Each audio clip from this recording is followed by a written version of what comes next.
Your channel is what you need. True crime stories, secrets they'll feed. Say that gossip and political heat. I said what I said, bring to me. Truth comes, but we're never late. Yeah, diamond stories is our fate. Oh no, but the progress where voices speak. Tune in now, indulge every week. Who's in the spotlight? Who took the fall? We got the scoops, we cover it all. From high society to those who recall. I said when I said stories that will sprawl. Yeah, truth turns far, we're never late. Oh, no stone unturned, we're here to relate. Well, question that. Welcome to the channel, it's a bubble streak. Subscribe and join the town every week. Yeah. I join the channel is what you need. True crime stories, secrets they'll feed. Say that gossip and political heat. I said what I said, bring to me. Truth comes, but we're never late. Yeah, diamond stories is our fate. Oh no, but the progress where voices speak. Tune in now, indulge every week. Who's in the spotlight? Who took the fall? We got the scoops, we cover it all. From high society to those who recall. I said when I said stories that will sprawl. Yeah, truth turns far, we're never late. Oh, no stone unturned, we're here to relate. Well, question that. Welcome to the channel, it's a bubble streak. Subscribe and join the town every week. Yeah. Well, hello, everybody. How's everybody doing today? Of course, we're back on our normal schedule. As soon as I go live, somebody want to call. So you know how that goes. So how's everybody doing today? Happy terrific Tuesday, thoughtful Tuesday, Taco Tuesday, or whatever Tuesday you want to call it. How's everybody doing today? Today, I hope Sunshine is in the chat because she asked me to do a light story. She wanted to hear my thoughts about the lady that was unalived by the prison inmate. And so I'm gonna try to give her a little time to get up in here. I know she probably don't know that I'm gonna do that story first because I did title it Buckwheat and Dre, because I'm gonna do both stories. But she just wanted to hear my insight of what of what I thought about what was going on with this lady. And so I know she basically probably know what I think, and you guys know how I feel about things. And I'm not gonna bite my tongue on it. And yes, somebody was unalive, and it's unfortunate. But sometimes I just feel like we bring things on ourselves. We have to watch how we move in today's time. And so if you guys can hear me, put a 1 in a chat, because I don't want to have that problem either, because you guys know a lot of times you can't hear me or what have you. And all of it is not technical difficulty. Some of it is user error. Okay, so let's keep it real. We're not going to blame StreamYard for everything. Some of that stuff be, like I said, user error sometimes. So I'm just being real with you guys. And so I'm going to go ahead and speak to everybody in the chat. And maybe that'll give Sunshine time to come in the chat. And even if she don't come in the chat, because she requested this story, she always can do the replay. And I'm pretty sure I'll see her probably on Lady T-Bug's channel, or if Vicky go live, maybe I'll see her in her chat also. So I'm going to speak to everybody, and then we'll get started with the shenanigans, because I don't plan on being on here that long. So, hey to you, Real. Thank you for being here. The first one in the house. You said, I'm gonna put these glasses on and see what Real already started with the shenanigans. She say, think Buckwheat may get out on a technicality. He had asked for a speedy trial, but it's not looking good. No, he ain't gonna get out on no technicality, because I think he has a very competent DA. This is not like the YSL trial, where Love and whatever that other lady name was. I can't think of her name right now. But they just wasn't really prepared for that trial, and they asked for a speedy trial, and they just didn't really have time, to get everything together for the YSL trial. But I think this is something different, because what we're going on year 3 now, so they've had plenty of time to get this case together. Now, I do understand that the trial's been pushed back because Sean said he has it's a conflict of interest, because he have another RICO trial that he's gonna be doing. But I don't think Buck we gonna get out on no technicality. Now, I do know this much though: the longer the time goes, the less time it seemed like, the less likely that he's gonna get a long period of time, and it's a possibility he can serve. He will be serving probably at least a third of his sentence in jail, which is good for him, because from what I understand, jail time is harder to do than it is to be in the prison, because when you're in the prison, it seems like you have a little bit more freedom, and it's a little bit easier for the inmates, from what I hear. I don't really know, because I've never been, so I can't really speak on that. But no, I don't think he's going to get a speedy trial.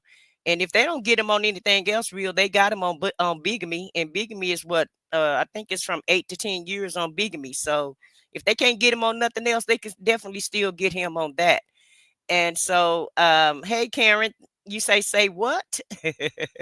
Right. Yep. We don't alarm the chat, because that's not something that we want to hear. We're all invested in this story, and we want to see justice, okay? For the victims, and we want to just see justice for everybody. And not only do I hope that he don't, skirt through this, I want his accomplices that was after the fact, i.e., content creator and his little side piece. I want them to get what's coming to them too, because in my opinion, they did a lot of interference in this case. So I feel like everybody ought to get what's justified for them. Okay. And so, hey to you, Jay Black. Thanks for being here. Hey, Tanya B. I'll do it on Monday is in the chat today. Hey, I'll do it on Monday. Thanks for being here. Hello to you, Jennifer. You say you ready to dance? Hey, Patty Patty. Hey, Leo lady. Thanks for being here. Shirley's divorced finally. Thank you for being here. And we have Sassy Sue. What it do is in the house today. And we have, let's see, Vic to the Veil. Hey, Vic. Thank you for being here. Being Round Dishes is here. And oh, okay, Sunshine, you're here. Yay, I'm glad you're here. So you can hear my thoughts about this other case that we're gonna do first. And we have Miss Boogie down here. Yeah, I don't know what technicality, Jay Blake, other than Sean have to I don't know what technicality she's talking about, other than Sean having to delay the trial because he have another RICO trial. But I haven't heard of any technicality that's going on that may get him off. And Jennifer said he is getting his due process. The prosecution was ready to go. The defense was not, and he knew he had that case coming, and that's probably why he said he wanted 6 more months so that he could defer it. Because Sean is really trying to play the time game, in my opinion. He's trying to play that long game. I guess he think that Wooten and Fanny gonna forget about some of this stuff that's going on. Hey, a lady, thank you for being here today. Call Me Darling is here. Thank you for being here. Call Me Darling. And Rat Rat is here. Sunshine say, I swear this Nesto sector has the funniest names. Yeah. And some of the names are inspired by him. Okay. Hey, Lady Janice, thank you for being here today. And so, yeah, I don't, if anybody know, real, you put in there that it's a technicality. So what technicality are you talking about? And what's not looking good? Give us an explanation of what you're talking about, because I all I know of is, like I said, the trial is delayed but not forgotten. Okay. And it's not going anywhere anytime soon that I know of. And so maybe you can put that in the chat for us to let us know what's going on. And Shan say, And hey, Shan, thank you for being here. You say real, he never requested a speedy trial because that would have had one. They would have had one within 90 days. Yeah, and so Shan, is it too late for him to ask for a speedy trial, or can you ask for a speedy trial, or either Jennifer, because I think Jennifer is a lawyer and she's in the chat. Can you ask for a speedy trial at any time during the process, or do you have to ask for a speedy trial during the pretrial hearings? I'm not really sure because I'm not into that's not my sector. I'm in the technology sector, not law, anything to have to do with law and order. And so I don't know, what it is, and I'll wait for Real to give me a response on what she feel like is going on with this. And if you guys haven't already, would you please hit the like button? And if you haven't subscribed to the channel, please subscribe and actually share you can share the content also. Maybe I can get more subscribers if you guys have people that you want to share this live for. Tanya B said they couldn't do a speedy trial because of C-19. Well, it wasn't C-19 when he was going to court this last year, though, Tanya B. Now, they probably couldn't do it in the beginning, but, he's been in jail since 2022, and COVID was C-19 was over with, what, in 23, 22, the last of 22, the early part of 23. They kind of forgotten about all of that. And Shane say he could have gotten a speedy trial. Young Thug did, yeah, and he was in jail in between that time also. So Petty Patty say, Shane right.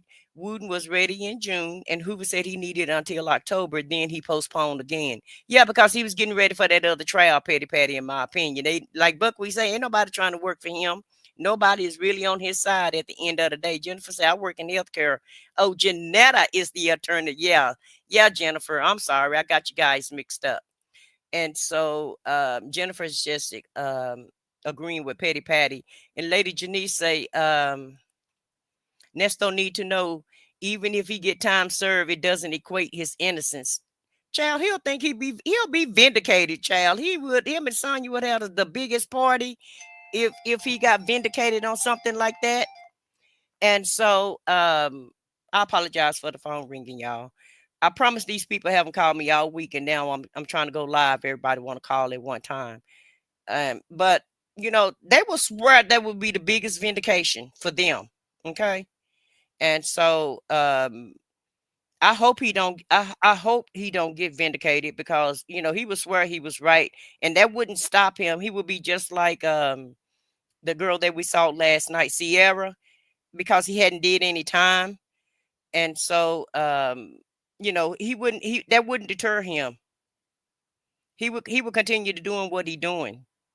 Just like when Shirley asked him what was he gonna do when he got out, he didn't have an answer, because his answer is it's 3 million new victims out there that's moving to Atlanta that I possibly could take advantage of. So give me a second here. I'm trying to send a text message, y'all, to let them know I'm on live, and please stop calling me. And so Real say, okay, some people are saying that he had asked, and he and Sonya have been saying it wasn't going to be long. I'm just speculating. Well, they was just saying that it wasn't going to be long because the last time he asked for court, Real, he asked for a 6 months deterrence, and then he, pushed it off again. So that's all him and Sonya talking about. You definitely can't go by what they talking about. Hey, Jackson Tabasco, thank you for being here. And so, him and Lil Scooter, they're always gonna have some type of conspiracy theory going on. And Shanna say, Real, he said a speedy trial, and Hannah said he didn't say anything, Your Honor. And even Your Honor asked him, remember, Judge Adams asked him, did you say something, Mr. Williams? You got something to say? No, no, Your Honor, I ain't got nothing to say. No, sir, no, ma'am, I ain't said nothing. And so a lady say scamming is his career path, and it is. It's definitely his career path. And so if they let this go, I promise you he'll be out there trying to scam some more people. And Leo lady say, isn't there others in the PD office? What about the lady that was sitting with the public defender? Well, even if it is, it's still going to deter the trial, because they have to get caught up on all the information. So it's still going to put it off. So why not just wait on Sean? I think he said that that case was supposed to last 10 weeks. And later, Janice said Nesto has been hollering he's getting out for the last 3 years. Exactly. And still right there in the same spot where he started out at. Okay. Not even out on bond. And Jay Blake say, right, Shan, that was 3 years ago. Exactly. So he ain't going nowhere. And so Shan said the case was asking for a speedy trial is not even in the RICO if Judge Adams was the judge. Right.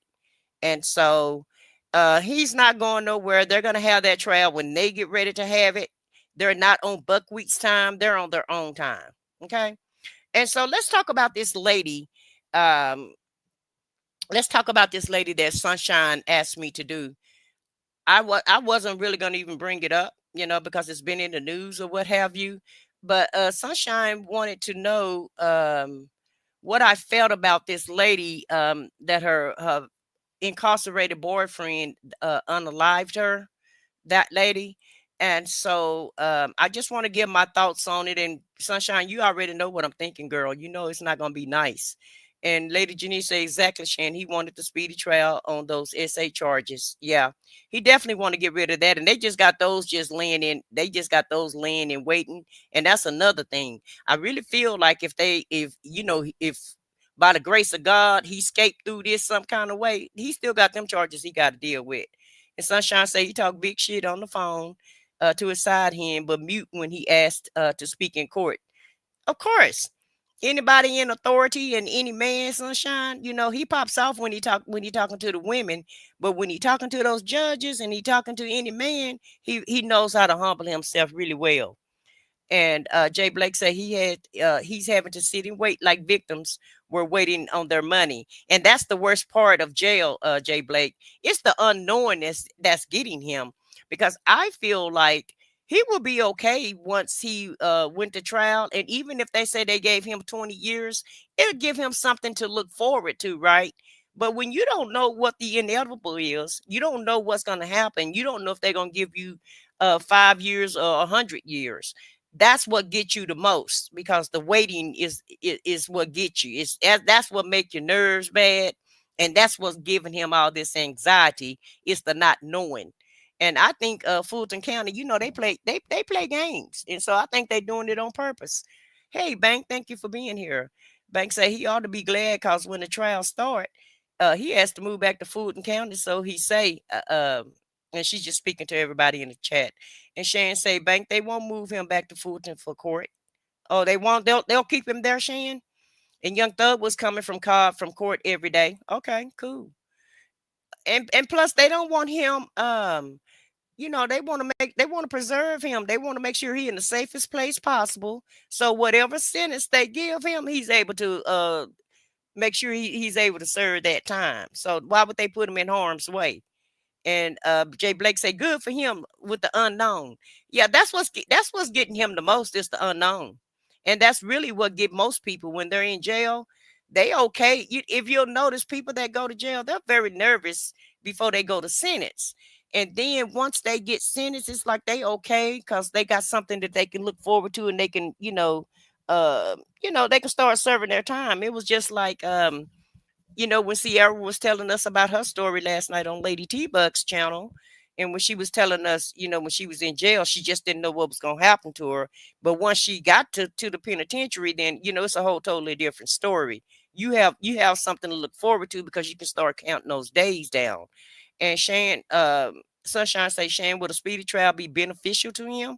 I don't think it will, because it don't appear that his lawyer is ready yet, because like I said, his public defender is working on another case right now.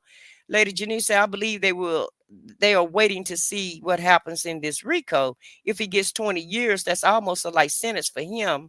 There wouldn't be no need to charge him with the SA charges, right, Shan? Yeah, and that's probably what they're doing. That's what I said. If by the grace of God, some kind of way he skirt through this trial, then they're going to go ahead and throw those SA charges on him. But right now they have him just laying dominant for right now, dormant, and they're not doing anything with him right now. And Shan say, I agree. I said what I said. No, because his attorneys were not, and they're not ready. That's right. They're not ready yet. And so a speedy trial would not help him at all. Really, it'll hurt him because Woot may have some evidence, or have a curveball that he can throw that his lawyer is not prepared for. So you definitely want your lawyer fully prepared, fully focused, and fully ready whenever they do get ready to take you to trial, especially with the 39 charges that he have. And Jay Blake said they asked for more time. Yeah, they did. And so let me just bring this other thing up, you guys. Let's look at the news clip that we have about this lady. It's two clips, and then I'll give my thoughts on it, and you guys can put your thoughts in the chat of what you think about it. And I'm gonna just give y'all a disclaimer right now. Let me just put up a warning sign too, because this information could be triggering to people. Um, because of, and I know you guys have all heard about it.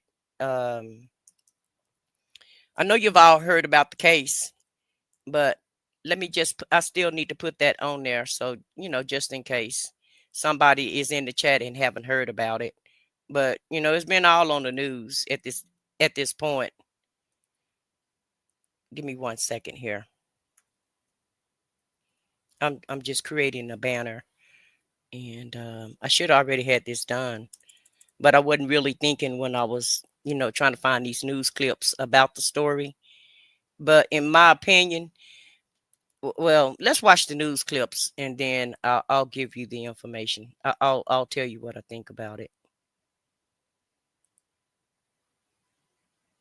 We spoke with the victim's family, and they're demanding answers. They want to know why That's the second one. Let's do the. Now at 8, a family demanding answers tonight after a visitor was found dead inside a California state prison. KCAL News assignment editor Mike Rogers back at the desk. Now, Mike, you spoke with the family. Lots of questions tonight about how this could happen. Yeah, absolutely. A lot of questions, to say the least, in this situation. And just before the show, I had a chance to speak with the family of this woman. Her name is Stephanie. She went up to Mule Creek State Prison. That's up in Amador County. She went there to have a series of nights with her husband in a family visiting unit of the prison. I want to show you some pictures of Stephanie while I tell you exactly what happened here, because according to the Amador County Sheriff's Department and CDCR, at some point in the middle of the night, the person that she was in there to visit, by the way, convicted of 4 murders here in Los Angeles County in the 1990s, called into the prison staff to say she wasn't breathing. It wasn't for another 2 weeks after her death that her family was notified that something seemed suspicious about the case. And it wasn't until last Friday that they were finally notified that this, in fact, was a homicide, that she died by strangulation. Now, the man she was in there to see, her husband, has not been charged, has not even been named as a suspect to us when we inquired about the case. Tonight, the family is remembering her, and they're frustrated about what was allowed to happen in that prison. She would do toy drives during the holiday to give back to the community. She was just a very giving person. It's very frustrating, especially because they haven't charged anything yet. They just know that it's a homicide, but nobody's been charged or prosecuted or anything. So it's a very frustrating role, because we know it was just him and her in the room, nobody else. No supervision, no phones. They take her phone, they take all her belongings. So what hope does she have? They are accountable. They are accountable. It was my mother's choice as a grown woman to be there with the person that she was with, but they're accountable for the type of protection that they provide for these people when they provide a service like this. Yeah, now, it should be pointed out that these family visiting units are separate from the main housing unit of the prison. They are not supervised. There is no guard inside of these units. There are no cameras inside of these units. There is a phone. And according to the family, every now and again, a prison staff member would come by and have them check in. They don't think that's enough at all. I asked CDCR if they believe that it's appropriate for somebody to be convicted of 4 murders to be allowed to be alone unsupervised with somebody who is not incarcerated at the prison. They say that there is a rigorous set of rules that come with these family visits. I just went through the regulations for the California Code of Rehabilitation, and it doesn't say anything about a conviction of the person and what they had. It talks about their conduct in prison. By the way, they're only ineligible for these visits if it was a violent crime against a minor or a family member. So now we will wait to see if they will end up charging him. I did reach out to the Amador County District Attorney's Office. I've not heard back, by the way. Those 4 murders were here in LA County in the 90s. And Stephanie, also from Los Angeles. All right, Mike, thank you so much for that update. Ooh, child, California got some very, very relaxed laws, in my opinion. And you heard what what type of guy this was. Um, he had already unalived 4 people, so why would you use him as a pen pal? But let's go ahead and see what her family says. And I think it's probably some of the same thing, but we'll watch this other one, and then I'll put my thoughts in the chat, or I'll give you my thoughts about all of this. Now at 8, a family demanding answers tonight after a visitor was found dead inside a California state prison. KCAL News assignment editor Mike Rogers back at the desk. Now, Mike, you spoke with the family. Lots of questions tonight about how this could happen. Yeah, absolutely. A lot of questions, to say the least, in this situation. And just before the show, I had a chance to speak with the family of this woman. Her name is Stephanie. She went up to Mule Creek State Prison. That's up in Amador County. She went there to have a series of nights with her husband in a family visiting unit of the prison. I want to show you some pictures of Stephanie while I tell you exactly what happened here, because according to the Amador County Sheriff's Department and CDCR, at some point in the middle of the night, the person that she was in there to visit, by the way, convicted of 4 murders here in Los Angeles County in the 1990s, called into the prison staff to say she wasn't breathing. It wasn't for another 2 weeks after her death that her family was notified that something seemed suspicious about the case. And it wasn't until last Friday that they were finally notified that this, in fact, was a homicide, that she died by strangulation. Now, the man she was in there to see, her husband, has not been charged, has not even been named as a suspect to us when we inquired about the case. Tonight, the family is remembering her, and they're frustrated about what was allowed to happen in that prison. She would do toy drives during the holiday to give back to the community. She was just a very giving person.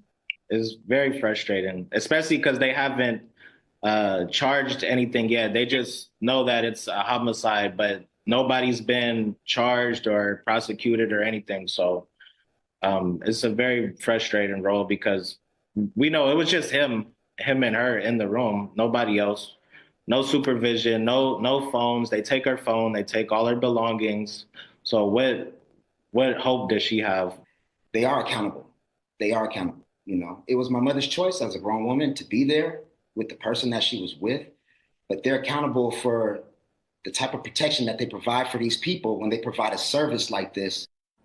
Yeah, now it should be pointed out that these family visiting units are separate from the main housing unit of the prison. They are not supervised. There is no guard inside of these units. There are no cameras inside of these units. There is a phone. And according to the family, every now and again, a prison staff member would come by and have them check in. They don't think that's enough at all. I asked CDCR if they believe that it's appropriate for somebody to be convicted of 4 murders to be allowed to be alone unsupervised with somebody who is not incarcerated at the prison. They say that there is a rigorous set of rules that come with these family visits. I just went through the regulations for the California Code of Rehabilitation, and it doesn't say anything about a conviction of the person and what they had. It talks about their conduct in prison. By the way, they're only ineligible for these visits if it was a violent crime against a minor or a family member. So now we will wait to see if they will end up charging him. I did reach out to the Amador County District Attorney's Office. I've not heard back. By the way, those 4 murders were here in LA County in the 90s. And Stephanie, also from Los Angeles. All right, Mike, thank you so much for that update. Well, sunshine. And hey, Alice and a Brilliant, thank you guys for joining us. And anybody else, hey, Chanel, I saw you come in. Thank you guys for being here.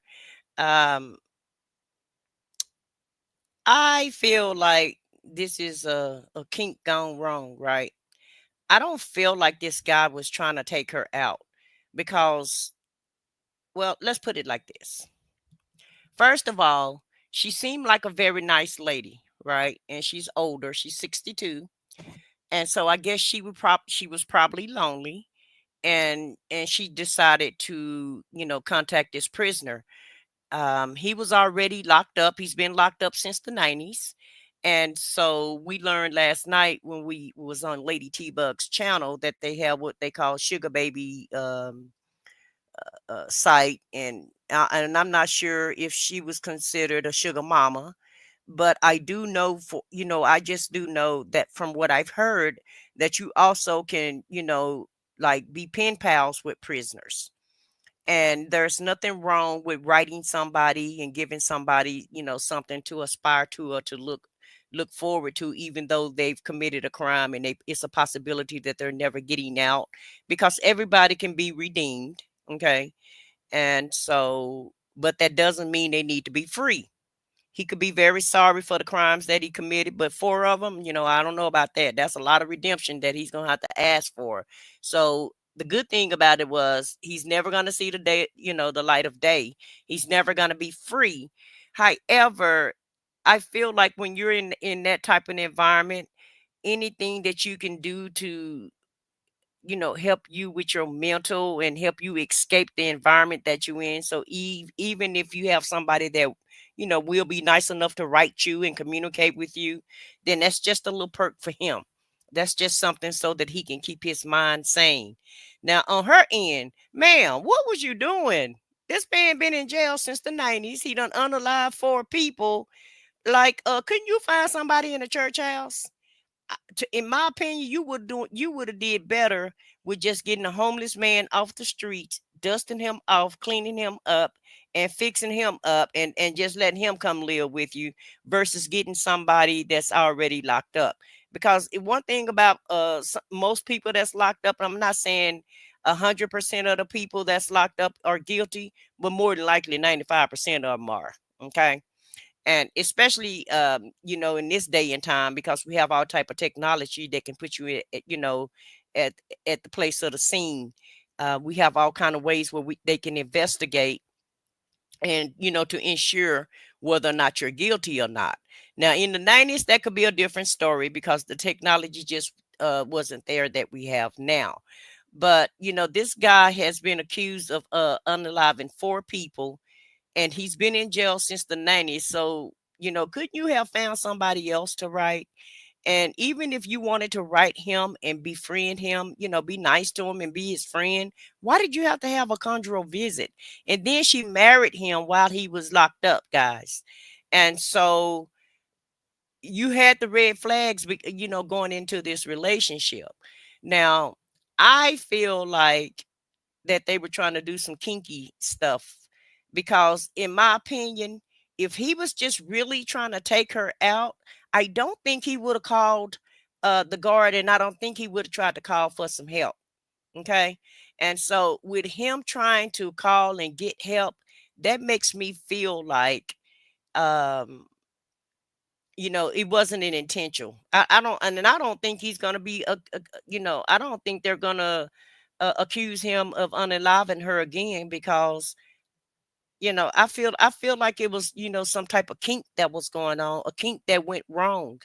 And so um she is an older lady, and she probably could have some underlying health issues that she may have not known about, or he may have just choked her too hard, or I don't know, I wasn't there. But for the family to be upset with this prison is crazy to me, because it's asinine to me, because if you're going to be upset with someone, be upset with your mother. She walked into the lion's den. And like I said, if she wanted to, write him on pen and paper, that's fine.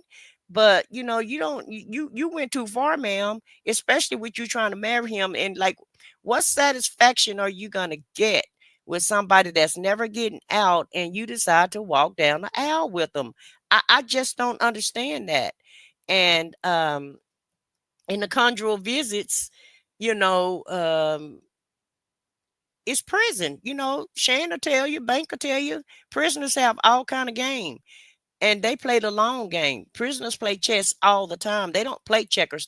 When you're in prison, you play chess. Especially if you're in there for the rest of your days, you have nothing but time.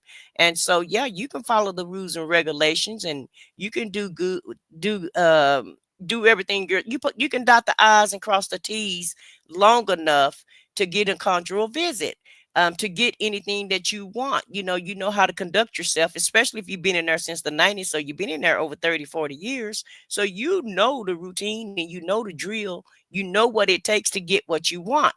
And so I just, I can't blame him for that. I'm sorry, but I can't. And I don't think the family is going to get the answers that they're looking for. And they can't blame the staff, and they can't blame the prison for the rules that they put out, because they tell you what the rules and regulations are. So it was sirs and daughter-in-law, y'all gonna have to blame mama for that. Mama walked into the lion's den, and sometimes, uh, we put ourselves in harm's way and we put ourselves in danger. And that's how I feel about it. I feel like she put herself in that situation, and I just don't think he did that intentionally. So those are my thoughts about that, Sunshine. So Leo ladies say, Nesto should be glad that he only has 39 counts and not 118. Oh my gosh, Sean probably has been working on that case, on that big case too. Sunshine say, Shan, he keeps talking about it like he will benefit from it. Well, of course, he's hopeful. Lady Janice, I believe that's why they have not indicted him on the CP charges. He can't find a speedy trial. He can't file a speedy trial, yet there is no indictment. Is that right, Shan? So Shan said, and y'all still talking about Nesto. Yeah, I haven't gotten to the part where y'all talking about this other portion of the live that we're doing. And we're gonna get into to the call with Dre too. So y'all really gonna have some when y'all hear this call, y'all gonna be very mad. Shan said, yeah, if he gets found guilty, if he gets found guilty, they could possibly no lay pros those other charges, those other 5 dockets. But this is Fulton County. They may go ahead and go ahead with the cases. Yeah, just to stick it to them, because Fulton County, I'm kind of like Buckwheat. They're a little dirty though, and they really do be doing people wrong on some of these, on some level, they really don't treat people right.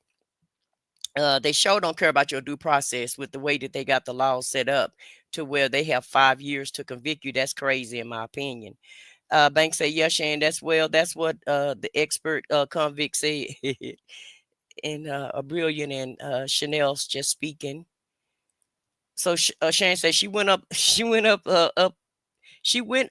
for them conjugal visits. She did, Shan. But couldn't she have a conjugal? Could she have a visit to somebody a free? We got a lot of people free here, and like I said, in my opinion, she would have did better getting her a bum off the streets and marrying him, cleaning them up and dusting them off like Miss Strawberry did, and then just go ahead and live happily ever after that way. Guys, hold on one second. I have somebody at my door. Let me play my music for a second. I join the channel, it's what you need. True crime stories, secrets they'll feed. Say that gossip and political heat. I said what I said, bring to read. Truth comes, but we're never late. Yeah, diamond stories inside fate. Oh no, but the progress where voices speak. Tune in now, indulge every week. Who's in the spotlight? Who took the fall? We got the scoops, we covering it all. From high society to those who recall. I said what I said, stories that will sprawl, yeah. Truth turns far, we're never late. Oh, no stone unturned, we're here to relate. Well, what's your name? Welcome to the channel, it's a bubble streak. Subscribe and join the channel every week. Yeah.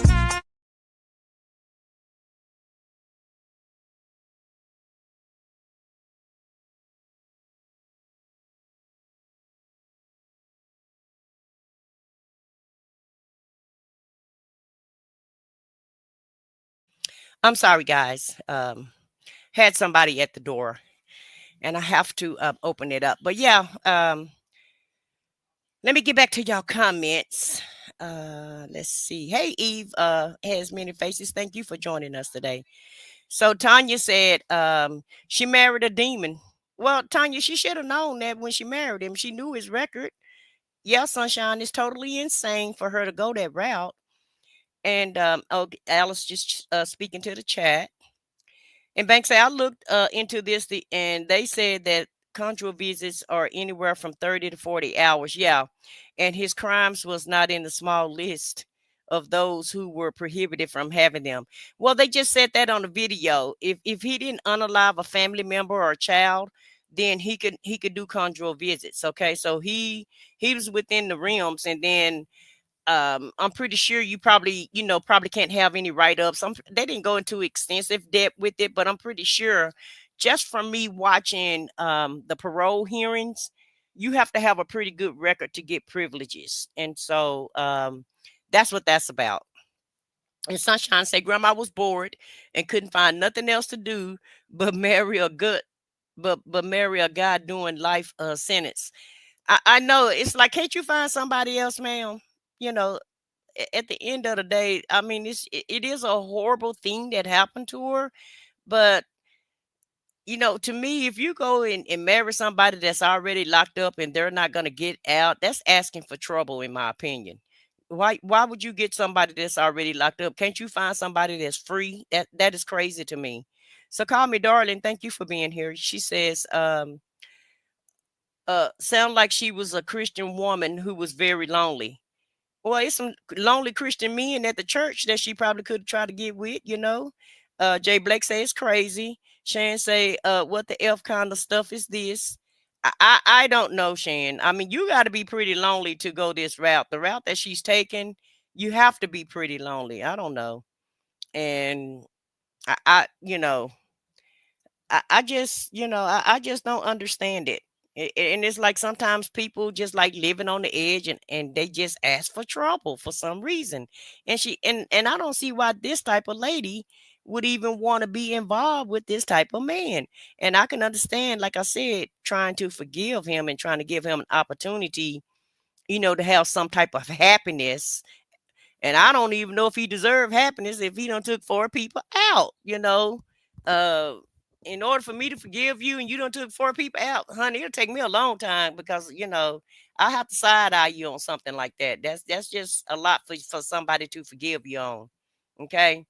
And so she, like, let me just put it like this. She's a very caring person. More caring than Miss Strawberry, in my opinion. So Banks says she was very active on social media and was really into her religion. Well, she could have found somebody on social media then, because there's a lot of people on social media trying to date. And Eve said, you can't have your cake and eat it too. Violent criminals should not be allowed these type of visits. You run the risk if you decide to have a conjugal visit with an unaliver. You really do. And I don't know why she didn't ask God for discernment and prayer. Why honey, you should have got in contact with God before you went seeing this man, before you even married this man, because that's why the Bible say, well, God put together, let no man take asunder.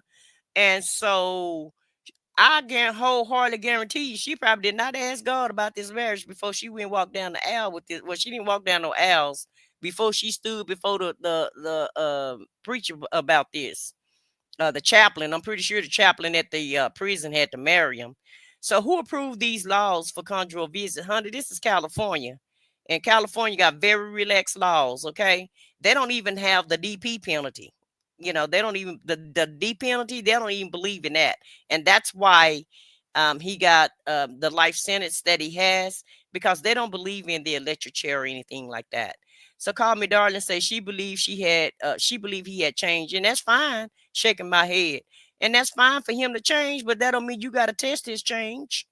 Miss Booker Down says so many issues with this story. It really is.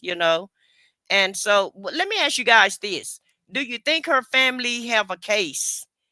Do you think they have the right to try to sue the prison or to try to blame the prison? There was a case last year that a woman was unalived at that same prison. Okay, so they got a history of it. Well, and it's just like Fulton County. Look how many people that's gone from up there. That's why they had to move Buckwheat, because it was so dangerous. Remember? And Shan say, if the doors aren't locked, how don't they know some other nut unalived her? I hope they have cameras outside the door. Well, they definitely don't have cameras inside. And why would they have cameras inside? To me, that's an invasion of privacy. Alice says she's shaking her head. I am too. I'm very perplexed about it, Alice. And Lady Janice said, did she meet him already locked up? Yeah, she met him. She met him in prison and married him in prison. I haven't seen anywhere that she knew him prior to prison. And even if she did, Lady Janice, he's still unalive people. Okay. I don't care if she went to elementary school with him. Look at what he done. Call Me Darling say she looked like a beautiful soul, and she does. She looked like a very nice, beautiful lady, but like I say, some of us like to take chances. Banks say Lady Janice, he had been locked up since the early 90s, I think, but they met afterwards fairly recently. Yeah, they did. They met recently. And Tanya B said he already murked 4 other people. Yeah. Yeah, he already unalived 4 people. So, why would you pick him as a pen pal out of all the prisoners there? Couldn't you find somebody that sold, a few pharmaceuticals or something like that? Like why would you have to find the one that did this horrific crime to somebody?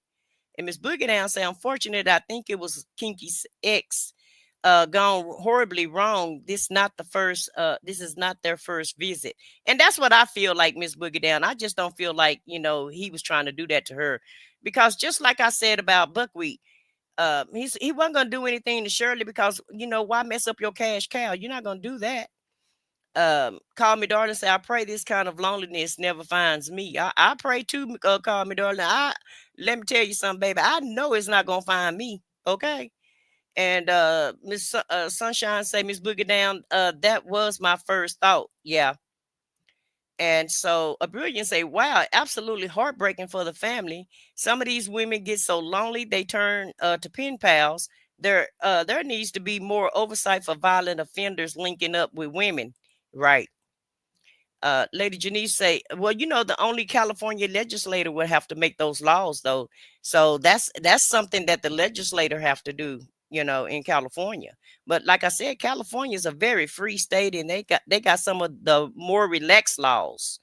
Now, what they will do, they may not give you the DP, or the literature or anything like that, but they will lock you up forever. Lady Janice say, oh, she married him knowing he was locked up for, yeah. And this is where I go silent. I mean, what can you say? California, Connecticut, New York, and Washington still allow conjugal visits, says Miss Bank.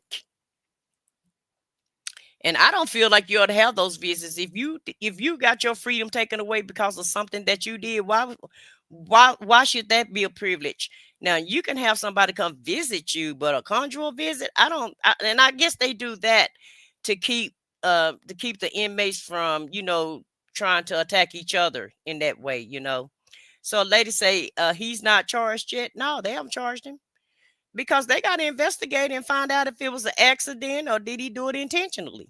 Because they mean too, so they understand what the deal is. Carmen Darley say he shouldn't have been allowed conjugal visits, right? But once again, that's the law. So Cam say, I'll rewind. Thank you, Cam, for being here. And we haven't even started Buckwheat. We're just doing this this lady Stephanie, the one who married the inmate who unalived her.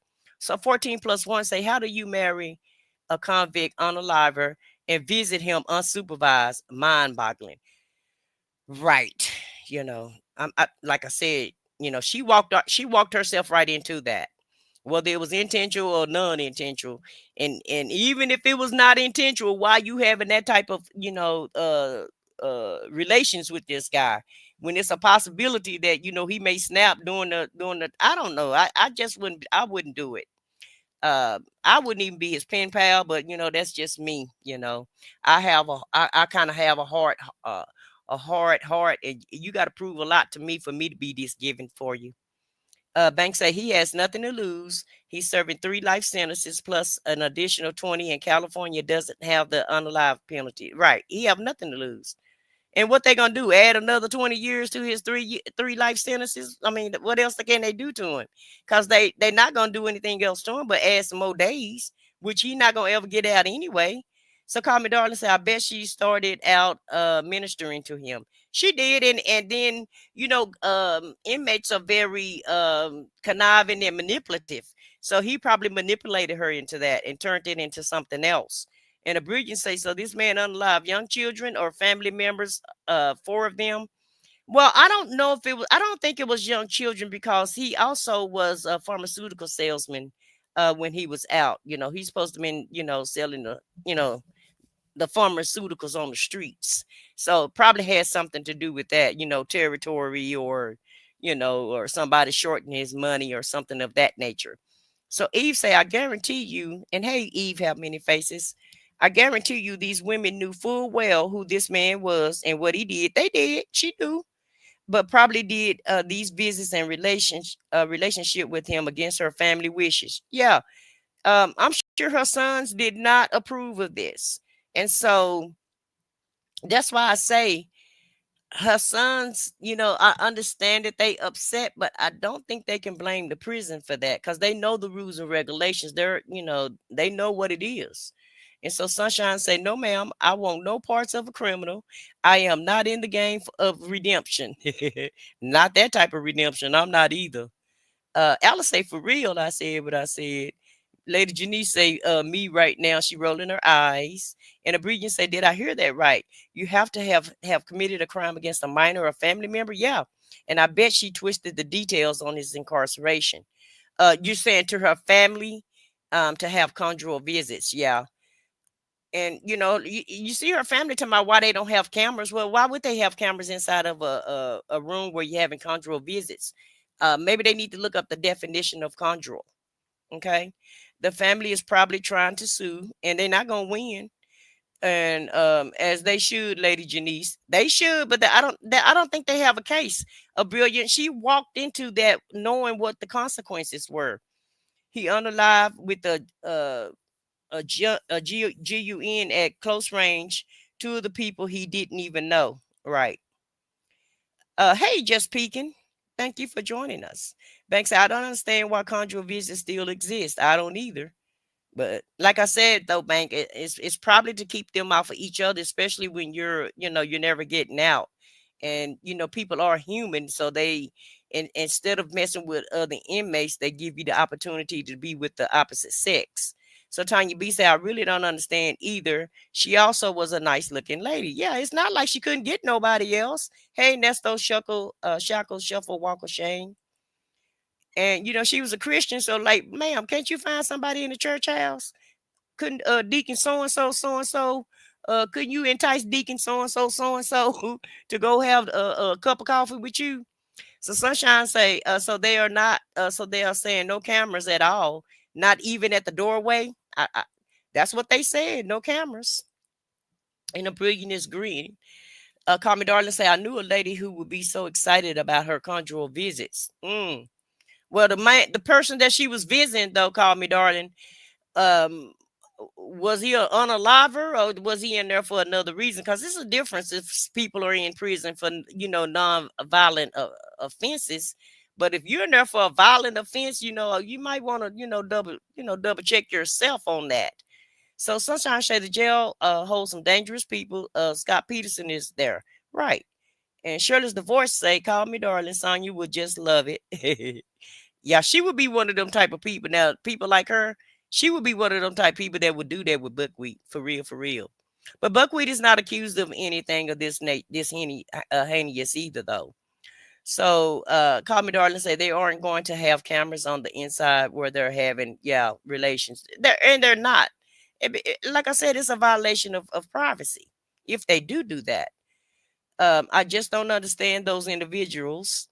And hey, Miss JEJ, you are spot on with the prisoner and the wife, especially all those life sentences. Even if he snapped when he unalived those people, you see he has the propensity to snap again. Exactly, right. And it's probably been a minute since he been with a woman. And he probably really just didn't know his strength at that point. And I don't even know where they got the idea to even try to go that route. But I digress. It ain't my business. So call me darling, say Shirley divorce. Oh yes, she would be in there making enough noise for everyone to in prison to get excited. She would be in there every week like the video visits. Y'all just really do not like little Scooter. And Shirley's divorce say, if you unalive a person, you should not be able to have contact visits. I understand that. But, like I said, it is California. Hey, Sancha C, thank you for being here. A lady say, if he were free, he would face charges for nothing else but reckless. And like I said, a lady, like, what are they, even if they do charge him with capital unalivement, he already in there on 3 life sentences. I mean, so what's one more life sentence? It ain't gonna make a difference. He's never getting out anyway. And also another bill, right? Hey, out of the bushes, thank you for being here. Alice said, I guess she figured she didn't have to worry about his whereabouts. Child, I'd rather worry about his whereabouts than to be. I don't know, you guys. I can't make this one make sense. It just don't make sense to the common person. Uh, and in my opinion, it's just not that much loneliness in the world to go this route. Sonya would be like, they charged him with unaliving 4 people, but they lied. It's just that he had the pow and 4 people ended up unalived around him. They filed fake charges on this black man. That's how she gonna spend it, Lady Janice. So Jay Blake say it's not that crucial, honey. Be by yourself. That part. And you 62. Haven't you been married before anyway? Haven't you already been there and done that? I mean, come on now. At some point, when you gonna just let it go? Lady Janice says Salonia is very dark, a very dark person. And out of the bushes, go ahead and is agreeing with me. It's very liberal in California, so I assume that that's the state that you familiar with. And too liberal it appears, right? And Jay Blake said, "Nope, I don't. No case." Okay, so y'all don't think she have a case? Alice say, "I don't think they have a case." Petty Patty say, "I'm sure they probably signed some kind of waiver." Yeah, exactly. People would date anything these days, and they will, and do anything to hold on to them at that point. I don't think the family has a case off these minimal facts. She was taking a risk being along with him, right? No case. So all of y'all agree with me. She don't have a case, and so she was probably met him doing prison ministry, probably. Jaskin Tabasco is just saying hi to everybody. I doubt they have a case because of the prison rules. The rules need to be changed. Well, you got to talk to the legislator for that. I'm from California, and you are aware of the charges and the risk. She been on a few visits before. I don't think they have a case. There's a level of privacy that must be given. Exactly. And we are in America. For right now, we still have a constitution, and you have your right to privacy. I think they were on a I think they would have to prove negligence on the officers or some type of malfunction of the doors or something. But if the laws were followed, then there is nothing that they can do, in my opinion. That's right. And like I said, even if it was done intentionally, what else they gonna do to the dude? He's never getting out anyway. I don't think they have a case either. I'm sure she's probably a sign of some waiver, or she signed some waiver or some sort, and I'm sure she did too. She knew the I'm pretty sure they dotted the I's and crossed the T's with her, and they told her everything. But she decided to do this, so the family can't be mad at the prison, in my opinion. That man is institutionalized. How has he changed? He was an unaliver. Once you get to rough it up, rough it's a wrap. The lady should have respected herself more. There you go, out of the bushes. Ain't no fun when the rabbits got the GUN. Sorry, I'm late. Hey, we haven't started Buckwheat call yet. We're doing the lady Stephanie, where her inmate husband unalived her. Vicky say I would have immediately thought he was institutionalized after 30 years. Absolutely no kink. And also, what has he been doing to other inmates on the inside? And see, that's what I be thinking about. Let's known him unalive me. What about the stuff that he gonna give me inside that nasty prison? Conjure is only for married people. Maybe they try not to deprive the wives. I don't know. But she married him while he was in jail, though. Call me darling. Leo later say, why would you be with someone that you don't know whether he's taking it or giving it or both? That's just nasty, right? Hey, Sanders, thanks for being here. She said late had a phone call. It's okay. Leo later say, I think he's gonna lie for men. He's gonna lie for men. I'm not sure, but that's what I think. That's I'm not sure, but that's what I think I heard. Yeah, he probably is gonna lie. Late but here. Hey, uniquely Sonya, thank you for being here. Hey, Miss Buckeye, thanks for being here. Real say, I know that God forgive, but I'm not that. I'm not that God, right? Child, I'm sure not God, because it would be very hard for me to even trust him. To even write, I'll be scared to send him a letter, baby. Shane say, right, I'm sure on one of them deacons, yeah, would have tightened her up. You know, the young men and the old men are scammers now. So one of them deacons probably was barely paying their rent. And cause see, and the reason why I say this, because if he in jail, you know who taking care of who. He ain't taking care of her, she taking care of him, right? So if you're gonna take care of somebody, take care of somebody free. That's all I'm saying. Not enticing the deacon, yeah. Because the pastor probably already got a wife, Alice. And so call me darling, the pastor would have definitely given her a tune up. Exactly. But she don't want to be no side piece because she a Christian too. So go on and get one of them deacons who's a widower or something like that of that nature, or just single, point blank.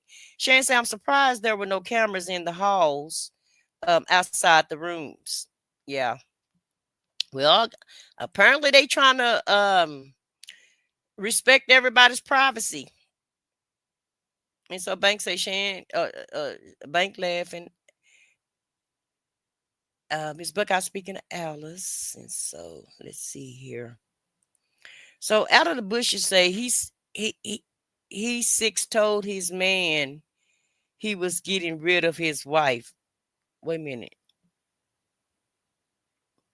He six told his man. Rewrite that for me again, out of the bushes. So I guess you're saying he told a man in prison that he was going to get rid of his wife, is what you're saying? Hey, Cotton Candy Curls, thank you for being here. And so Real say they can't keep him in solitary confinement for the remainder of his. Oh, they could keep him in solitary confinement for the remainder of his life. I guess so. I mean, he locked up anyway. What good is that going to do? That's not going to do anything but make him leave quicker. Then they're going to lose their funds. So they definitely want to try to keep him, here. Because trust me, they making money off of him while he's locked up. I know the taxpayers feel like that they're paying for it, which they are, but I'm pretty sure the federal government give them money for the for the penitentiary. If nothing else, the contractors that do all the services for them make money. So it's definitely a business in one way or the other. So banks say, but to make them go away, they may settle with them. I don't know about that. Hey, cross country cruiser. You say you're working in the bushes. Well, thank you for being here. Lady T-Bug say, I'm late, but I'm here. Well, thank you, ma'am, for being here. Thank you, Juju, for being here. Y'all not that late because I haven't even started Buckwheat's call. I was talking about that lady in the unalive prison where her husband unalived her. She should have looked for a scammer. Really, she should have. That's what I was thinking, Lady T-Bug. Can't you find somebody that didn't unalive somebody who did pharmaceutical sales or financial crimes? Somebody that did a little light or less crime. Her family didn't even know she was married. Oh, they didn't. Okay. So Miss Boogie Down says, they said he was a model inmate, which was part of why he was granted to be in the program they met through. Right. I'm pretty sure he was. Texas Toy say, hey, everybody, I'm just coming in, but I think I have a different viewpoint than everyone else. I can understand conjugal visits, but not for this person. Yeah. Well, what viewpoint do you, are you saying because you think that they can have conjugal visits? It's okay.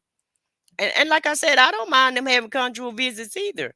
Because it does keep the violence down. I'm pretty sure of attacking other men. Yeah, no corn. And let's see. I think this is the last comment, and then I'm gonna queue up Buckwheat's call so I won't overstay my time. So Sunshine say people stay using the good Lord for these mischievous acts, and they do. Everybody use the Lord name in vain. Miss Buckeye say it again. Sunshine Facts, that's why she couldn't get a free man. She was gorgeous. Yeah, she was not a bad looking person at all. And yes, he got a man inside, I'm sure. Yeah, he been there 30 years. He got a boyfriend at the end of the day. He won't be in solitary confinement. That's inhumane treatment. federal law, he will just go to a maximum security prison. Okay, so they may just move him to a more secure place where he won't be getting no more conjugal visits. So, you know, he messed that up. But like I said, if it was a mistake, y'all, it was a mistake. He probably didn't try to do that to that lady. Because if he did, he would have just left her in there and he wouldn't have tried to get her no help. So, Ms. Buckeye, is crazy. We see it all the time. If I put God in, I would get folks. Yeah, because, you know, they know Christians are more than likely going to forgive you and be more willing to, you know, conform, you know, be more willing to forgive you and be more empathetic towards you. And hey, Muffin, she said she listening from the bushes also. And so, let me play the music for you guys. I need to get this call together. I didn't even put the call in here. So I'm gonna let y'all listen to the music while I get the call queued up. I join the channel, it's what you need.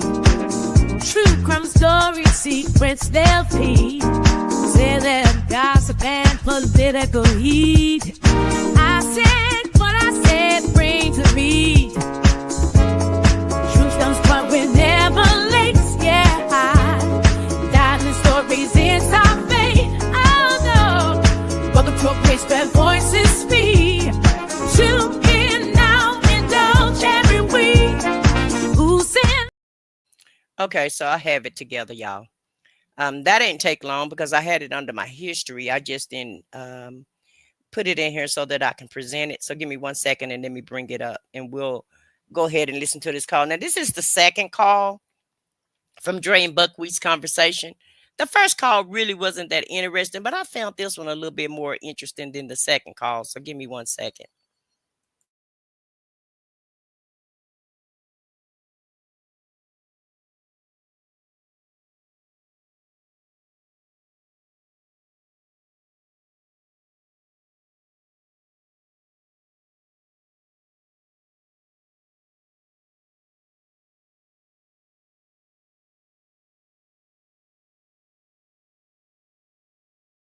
Wait a minute now. They've changed stuff. So give me a sec here. And let me just see if I just need to share the screen. Okay, here we go. So they want me to do it this way. Okay, they're trying to change the StreamYard a little bit. So give me a sec here and I'll bring it up. Let me get the chat together so you guys can read the chat also. I don't know why they changing stuff. That don't even make sense. But nevertheless, it is what it is. This video contains the remaining 2 calls between Ernesto and Dre on June 28, 2023. If you missed the first call on this day, it's in my last video. In the call you're about to hear, Ernesto continues to talk about Shirley's daughter. Take a listen.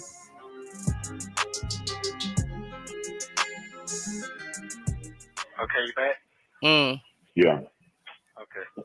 So that number that I text you from, you can call that person right there, and she can fill you in with everything. That's the person. Who is that? That's the one that hooked you up with the sister. Remember that? Oh, the one that said that they ain't gonna be chasing behind no man. Yeah. He ain't called yet. Oh, okay. No one mess with that. I said he'll call you or whatever. Okay. Yeah. They ain't say nothing. I guess they mad because they ain't called back. Oh no, this is a sister though. This not that sister. This is a sister. I know. But the sister, Hey, boys, now. That ain't her. You understand what I'm saying? I don't know. Okay. All right. You got so much shit going on. Okay. Okay. Well, you know what? Hey. You can want me to talk to this person, want me to meet this person, want me to that. I'm like, okay, I ain't trying to meet nobody. Shit. You told me that. So you got a lot going on. I'm not trying to meet nobody. This person this person that. Okay, I'm good, dog. I got it. So yeah, that was going on, bro. That's the stress. It is what it is. You got to go through more to get to more. So I guess that's what I'm going through.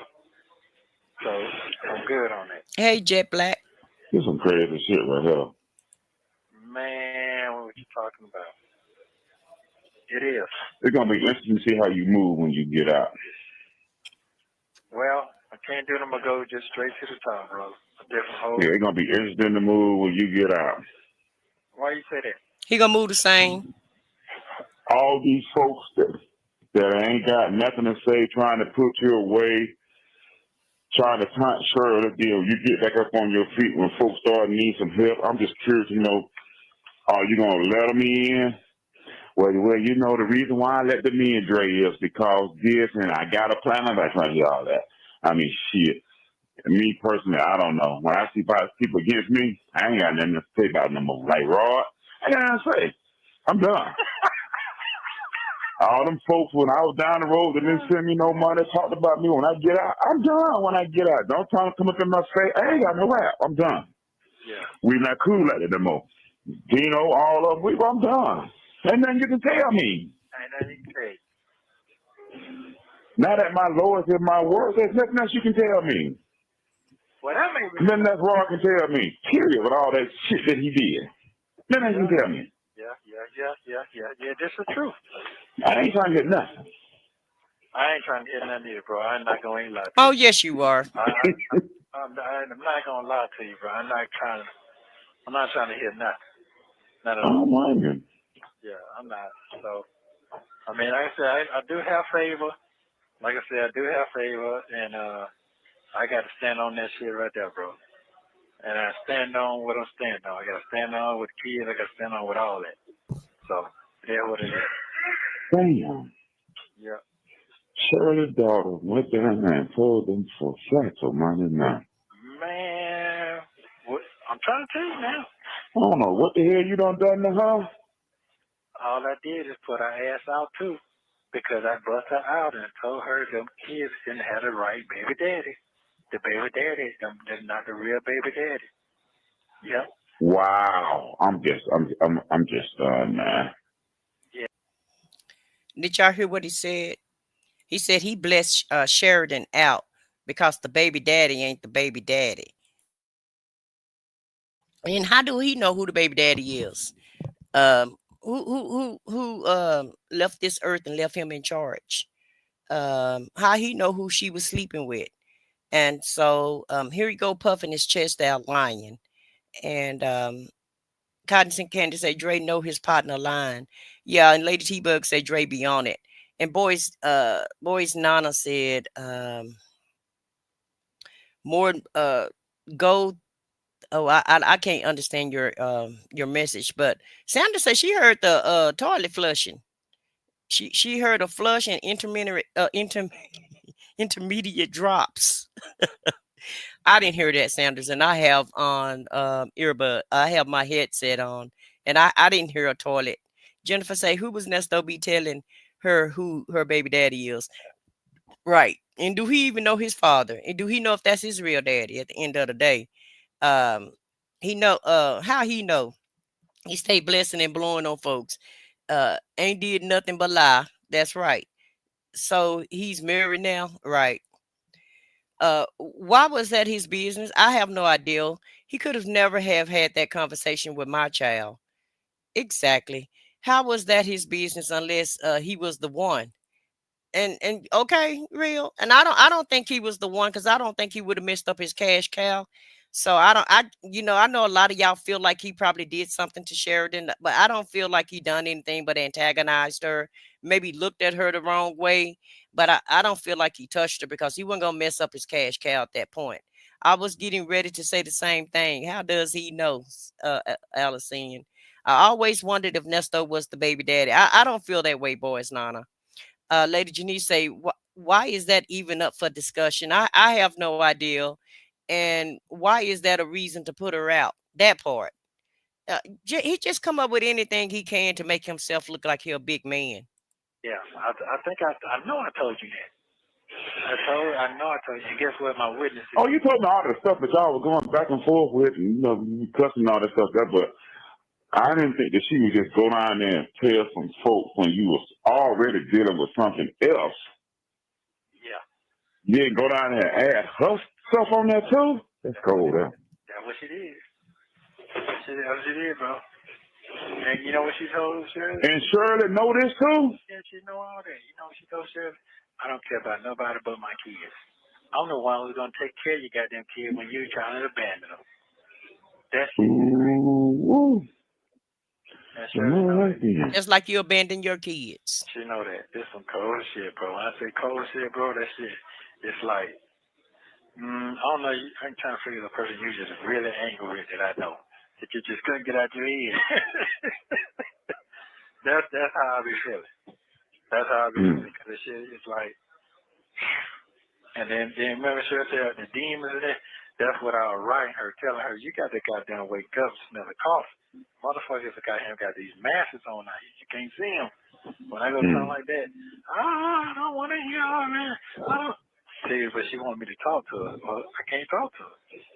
You know what I'm saying? All she want to talk about is fantasy shit. I can't talk no fantasy shit. This shit is reality. What's going on? Yeah, so that was when I said, man, you can have them folks, man. I ain't gonna have my.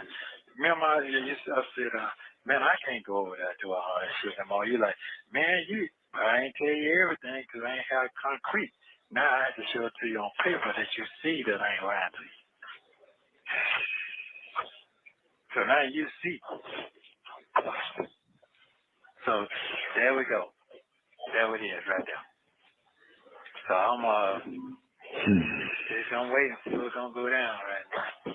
And she ain't gonna make that. And then I just got witnesses and tapes and all type of shit that can cover my head. I seen that video of you, kids, all that shit. Yeah.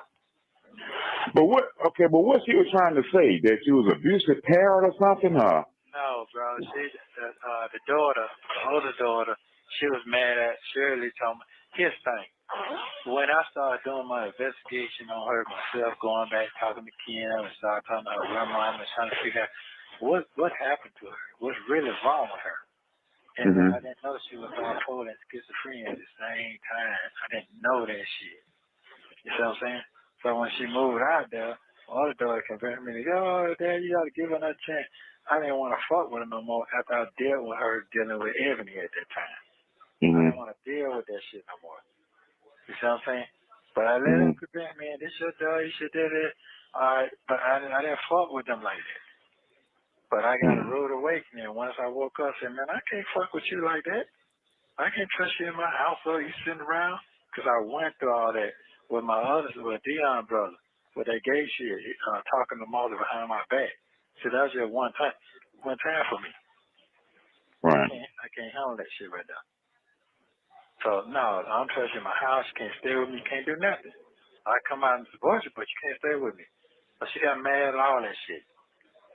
So, I don't give a fuck. All online. I hate you and your wife. She was doing all that shit. I'll tell you about all that. Yeah. Wow. Yeah, she was doing all that shit. Sheridan. So now you're talking about his own daughter.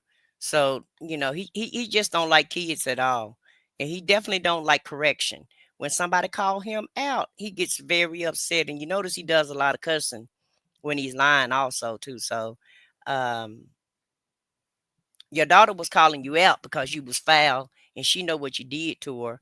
And you don't want to own up to your own mistakes. So now it's Sheridan's fault and it's your daughter's fault. The reason why you in there. You can go tell somebody else that lie, sir. We know you lying. And you ain't, and even at the end of the day, you probably still didn't even say all of that to those kids. Because, in my opinion, you don't tell nobody off. You really don't even gaslight people like that. So you just trying to puff your chest out to your buddy to make because really on the cool, all this is boiling down to is dry begging. That's what this is about. Go ahead and butter Dre up, get him all involved in this crazy fictitious story, just so you probably can ask him for some money at the end of the call. More than likely, we'll see. Yeah. So, Shirley was going out of town. Could you call and go to the prison and talk to? I don't want to do that. When I finally did it, when she then stayed out there at the goddamn Eddie Murphy house for a week out there getting high.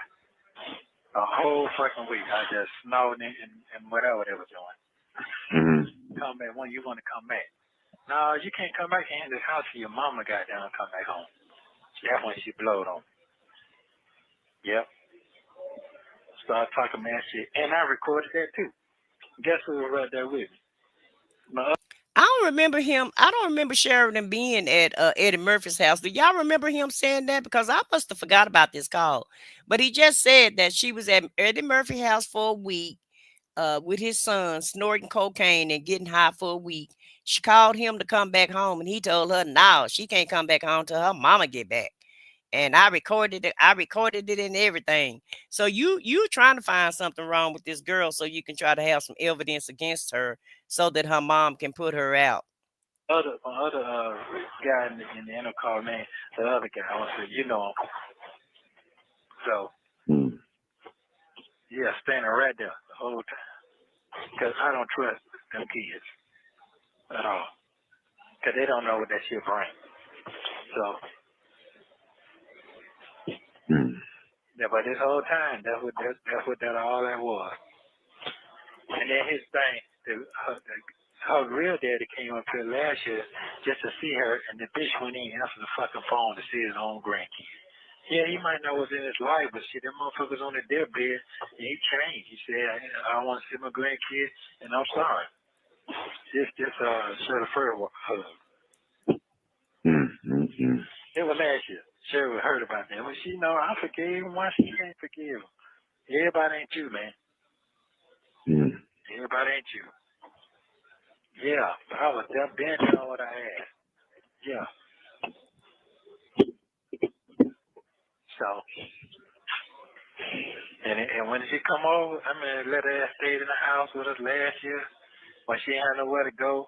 And I'm seeing strange shit coming to the mailbox and another person named Shirley getting mad at me thinking it's another bitch.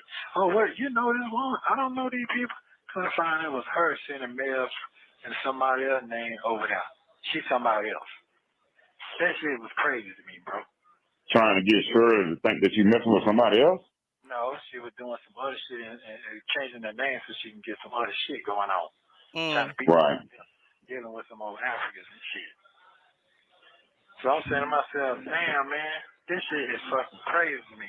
Tell Shirley a month to really see what the fuck I was talking about till she finally broke down. Because she kept coming by there trying to see if she get mail. I was just intercepting the mail because I'm seeing it.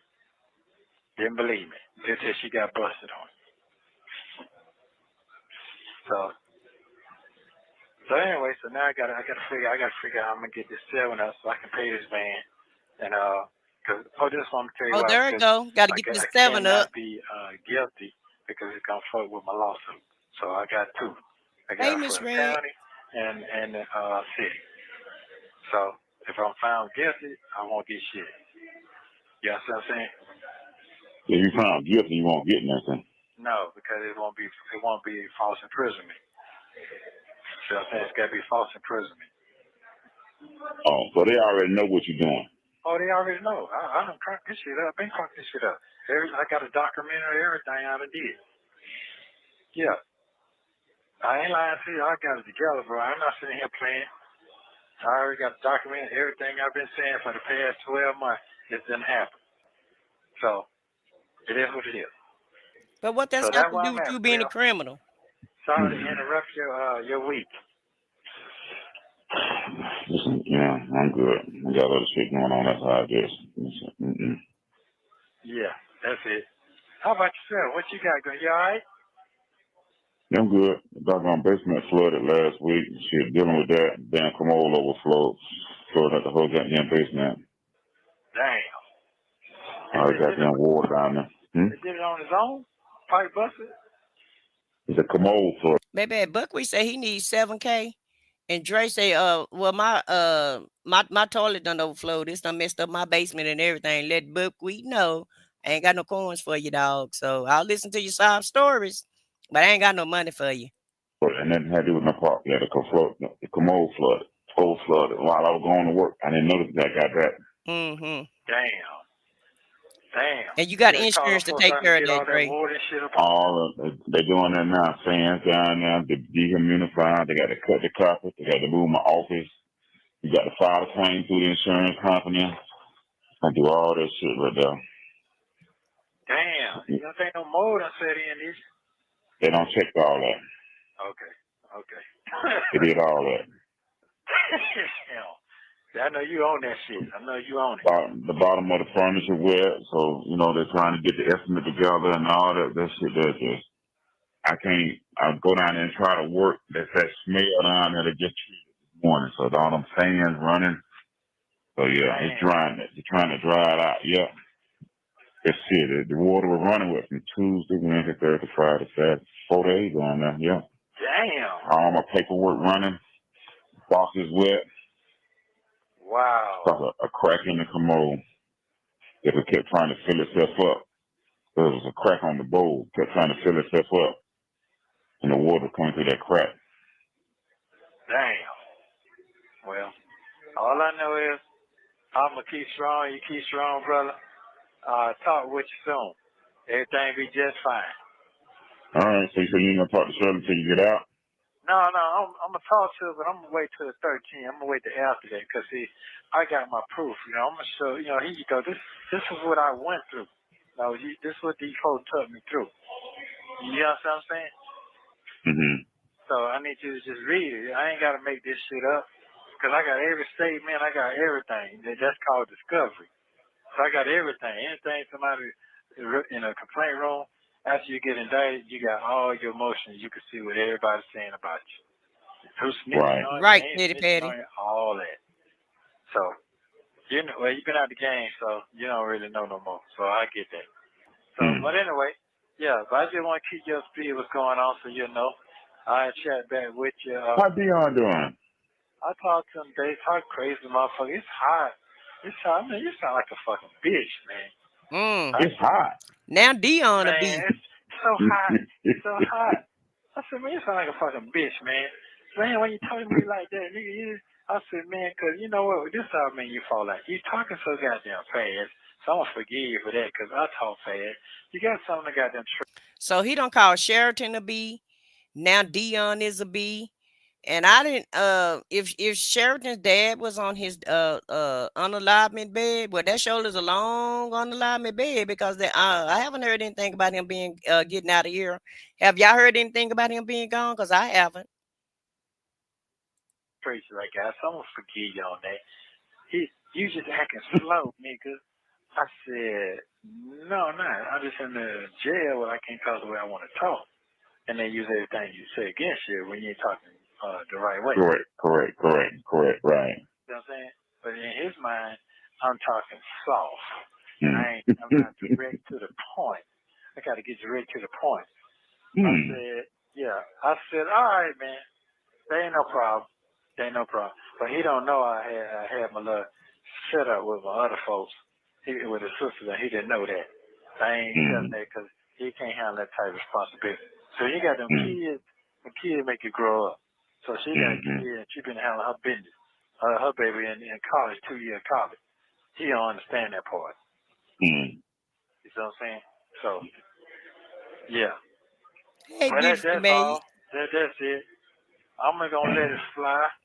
We're going to see. This is a hell of a book I got to play. Hell of a book. Hell of a story. Yes, it is. Yeah. Nobody got nothing like this one. So, yeah. That's it. So I ain't going to call until after the 13th. See what we really going. But we text. I don't text that. I don't talk that much. Yeah. They charge all the texts, too?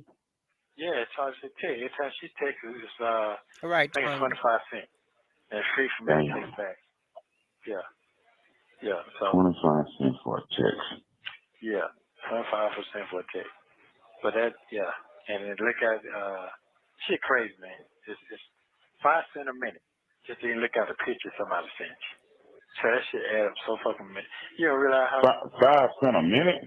Right, beautifully made. He lying. 5 minutes cents. If somebody send you a picture on your text, somebody making some money. Yeah. Yeah. They're making money out of this shit. This shit, man, it's a technology right now where motherfuckers can get you fucked up. So they're going to get their money regardless, any kind of way. Ain't no more free calls. They just talk that Monday. So I can't call free no more, none of that either. Hey, Nola all Brown. that shit just stopped. So it's just time for me to get on out of here and go on do what I got to do. But right, Tanya. I mean, you curious how I'm going to move? There's a whole different way. I can tell you that right now. You're going to have to. Yeah. Whole different way. You're going to have to. You're talking about a person just Everything I gotta have a fine tooth comb and everything. Right, I Lady had T that, Bug. but right now my comb gotta get real small now.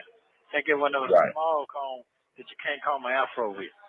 Yeah, that's how Right. this motherfucker Yeah, comb. you're going to have to, because if they doing all this to try to set your way and take a year out of your life, yeah, it can't be anybody that mean you no good cannot be a part of your circle. Okay? Period. Not at Period. all. Not at Period. all. It's not doing what you got to do, dog. I'm going to holler at you. I got to go. No, I don't have it. Simple as that. I'm out of here. I'm gone. I'm gone. Because if they watching, just do what you're going to watch me do. You're going to watch me going on about my damn business. That's it. That's exactly what we're gonna do. So Get myself situated. Get my paperwork right, get tight, and just live my goddamn life and eat good and fuck them folks and ride good and let them look. I love you, brother. You gave a great motivation day. No, you got to do that. Well, you know, when he acts funny, so he don't act like he knows. I mean, what's wrong with him? Yeah. How you deal with it? But you don't know what he done been through. Yeah. No, you don't. No, you don't. No, you don't. You know what he done been through. All right, then, player. Tell Todd I say what's up. I will. I seen his butt the other day this weekend. All right, cool. We're doing good. We're doing good. All right, I'm gonna say some on the phone. I'll let you. I'll call you Okay. again. Hey, Miss Mad About Music. All right. Thank you for using Global. So I just thought this was a very interesting call. And Buckwheat did a lot of lying on this call. But he also gave me a lot of tea that I didn't realize that we had already heard. Like I said, I didn't know that Sheridan spent a week at Eddie Murphy's house with his son, and that could be a lie. You know, we can't believe anything that he says, right? And so, and I did put the link in the chat if anybody want to come up and talk about it, because I'm gonna do the other part of the call on another show, because we've already been here for like an hour talking about that other lady. And once we get to talking about Buckwheat, if anybody come on the panel, we already know how long that's gonna last. But you know, he kind of gave us some tea, but he was just lying on this call. And Dre sat there and got all the tea that he could get. Listen, and co-signed on everything that he was talking about, and then told him, well, my toilet broke. And so, in so many words, I ain't really got no money. Well, I know you're on top of that.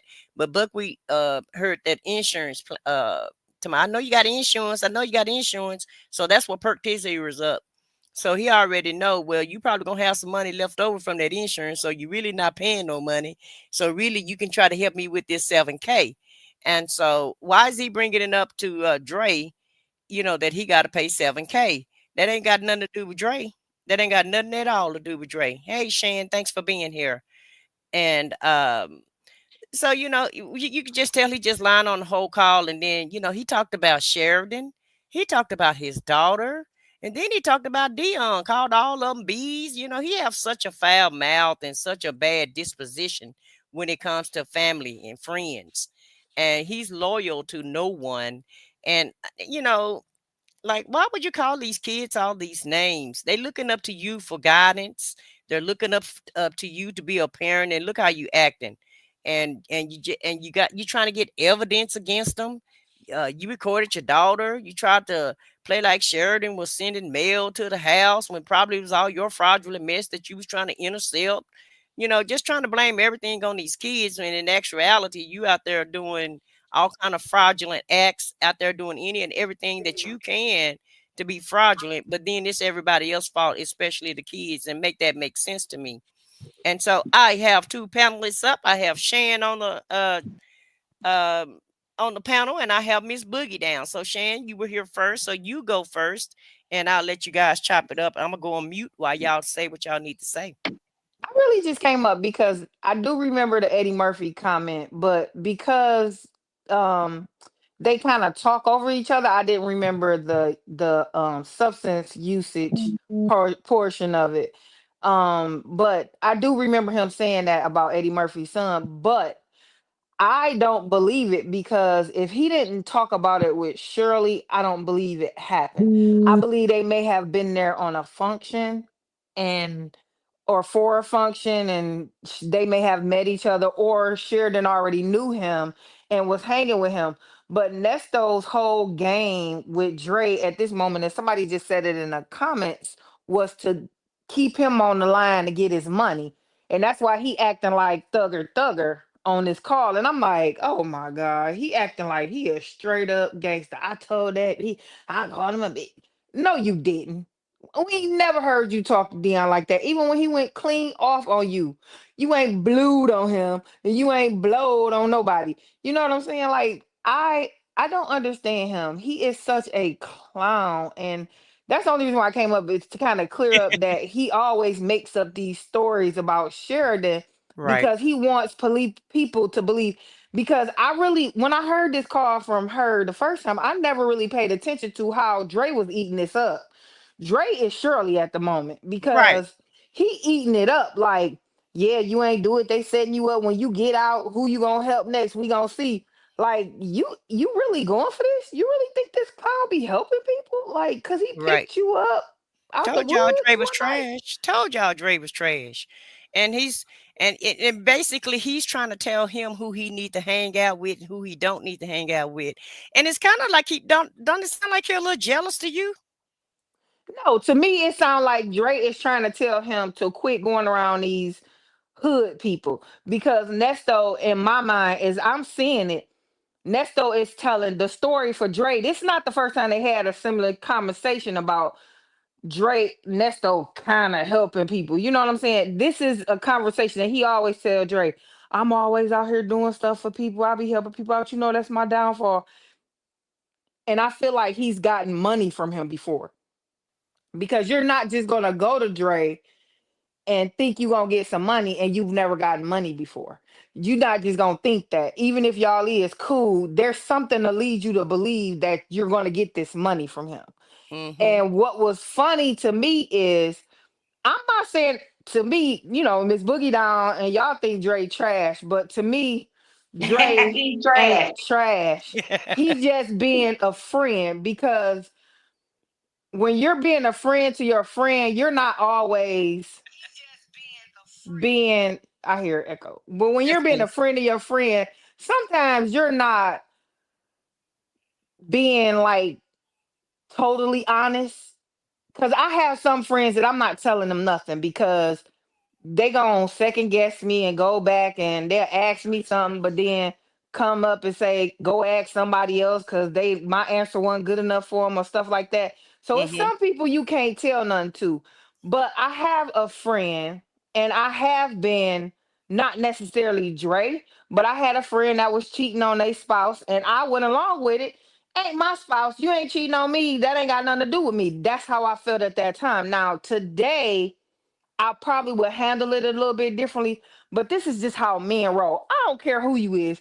Show me a man that if his friend coming like this, they gonna say, yeah, dog, you wrong, you wrong, you wrong. But you not gonna drop your friend because they cheating on their spouse or because they doing their spouse wrong. I mean, I've never seen it. And I've seen all sides of the fence. I've never seen Mhm. it. And personally, I'm not gonna do it because I would have dropped a couple friends a long time ago if that's what I was doing. I'm not gonna do it. I'm just gonna be honest here.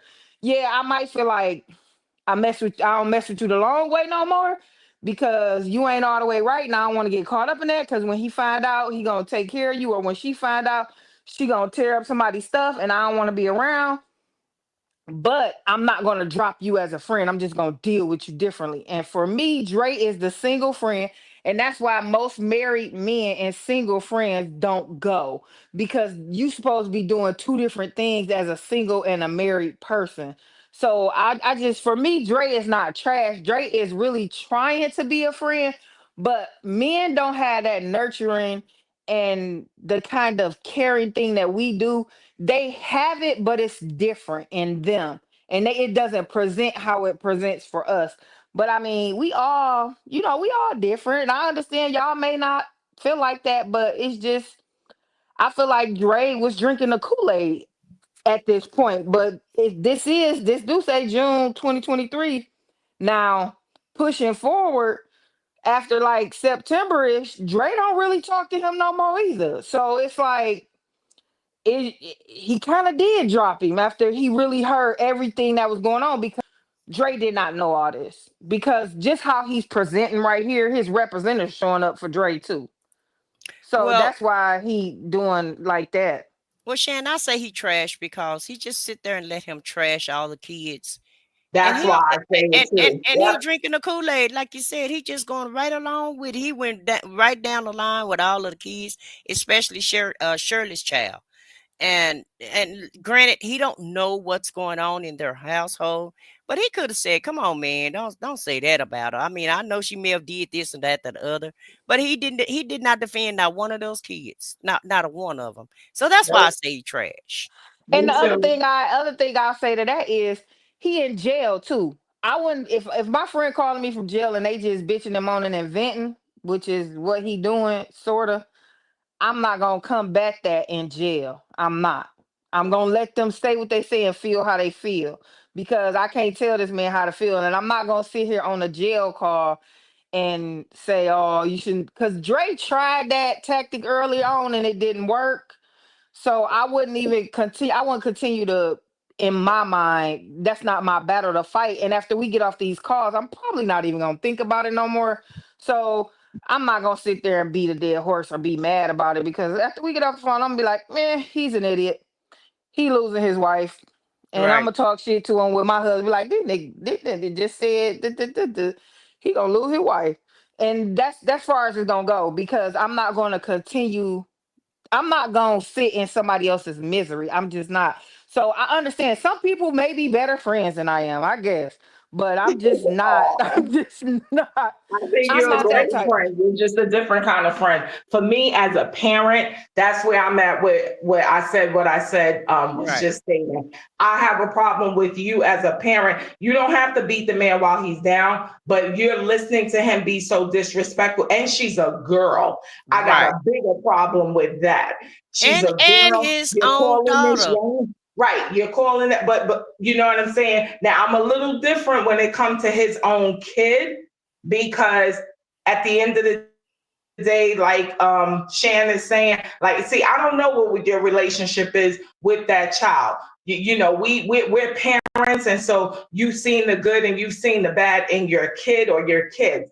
But I'm going back to the Sheridan one. You ain't have nothing to do with this young lady's upbringing, and you just too fluently called this young lady out her name. And that's always been my beef with Dre. Every time I make a statement about Dre being trash, I want it to be clear. I'm not talking about his friendship with Nesto, because I got some trifling friends too that I know some secrets about, and I mind my business. I've always said, and I will stand 10 toes strong on, I have a problem with him letting Nesto rope him into the nonsense. You can still be a friend without being in the nonsense. And when he's sitting up there calling Sheridan a B and stuff like that, Dre sitting up there with that goo goo goo goo goo goo, the stupid laugh, and thinking that that's funny. I don't think anything is funny about that, because then on the same note, you turn around and you play in her mother's face. And I get one thing that Lady T-Bug has said before on her live, like, Dre is Nesto's friend, and I'm cool with that. That's their business.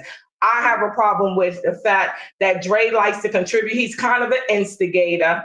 He kind of gets this man started and kind of revved up, and you sit up there and you let him just talk trash about these kids. And I just personally, that's what I have a problem with Dre.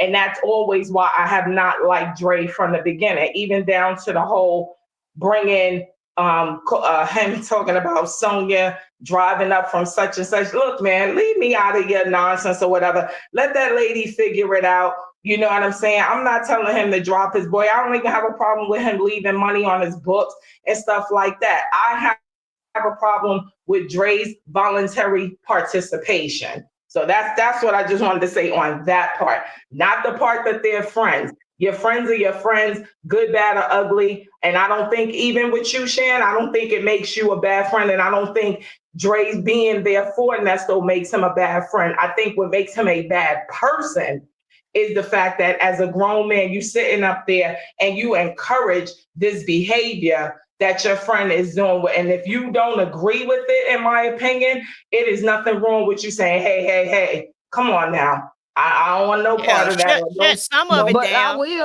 I will say this: Well, men don't hold do on one that. That's second. what I was saying. We're Hey, different.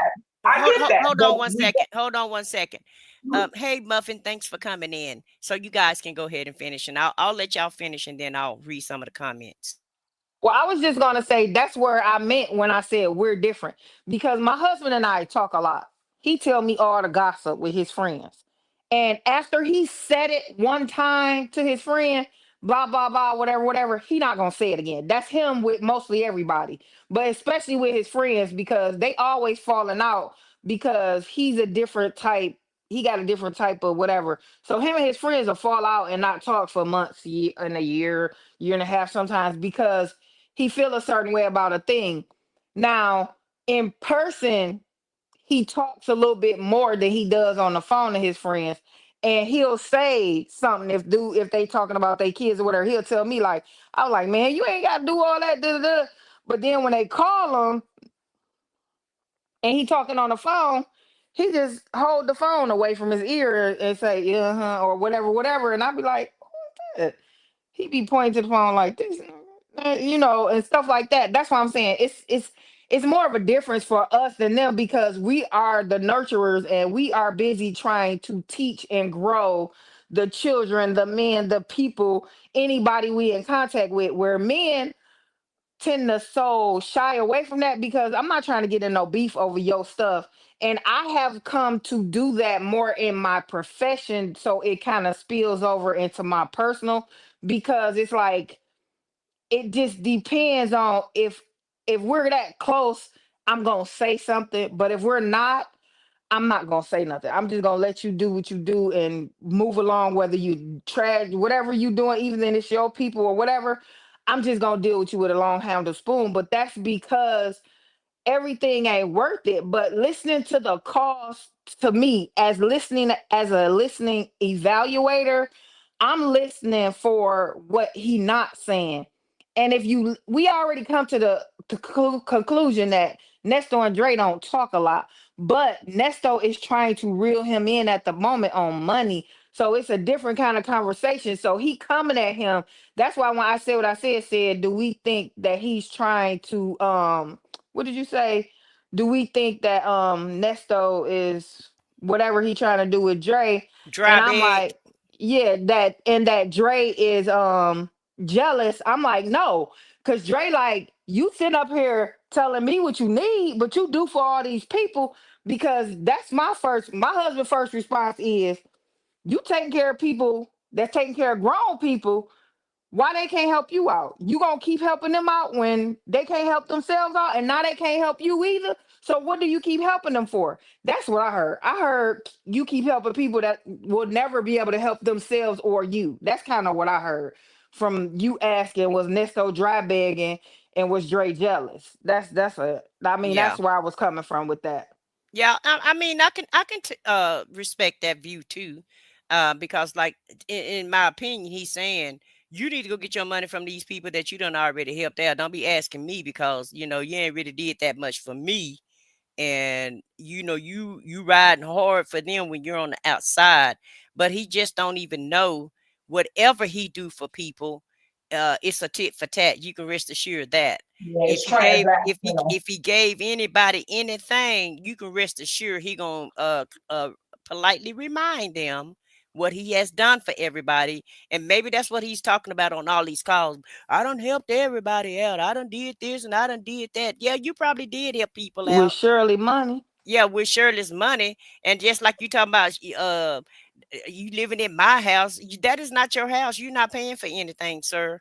Your money is not contributing to nothing in this house. You're finagling this woman's bank account around, paying Peter to rob Paul, and then you could even pay Peter. That's why y'all was in the place that y'all was in. That's why come both of y'all was evicted. You living on an RV and she living with her friends. But Muffin said I had a friend who cheated on her husband, and she wanted me to cover for her. I told her no.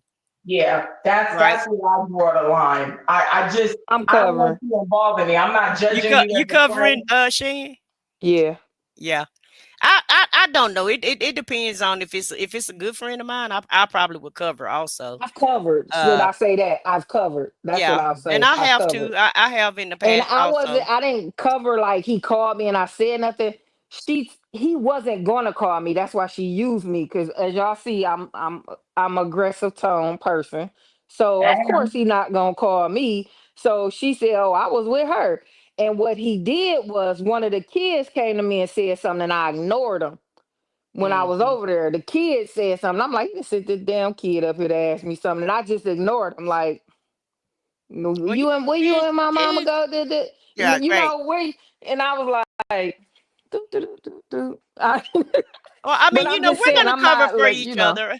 As friends, we are gonna cover for each other. But what we're I'm not really gonna not. do, I'm really not. but what we not gonna see, do we is can't allow roll Miss you to Boogie talk. down because I'm gonna Nah, need an alibi, don't. bro. I'm gonna need an alibi, bro. I'm Right, gonna need. right, right.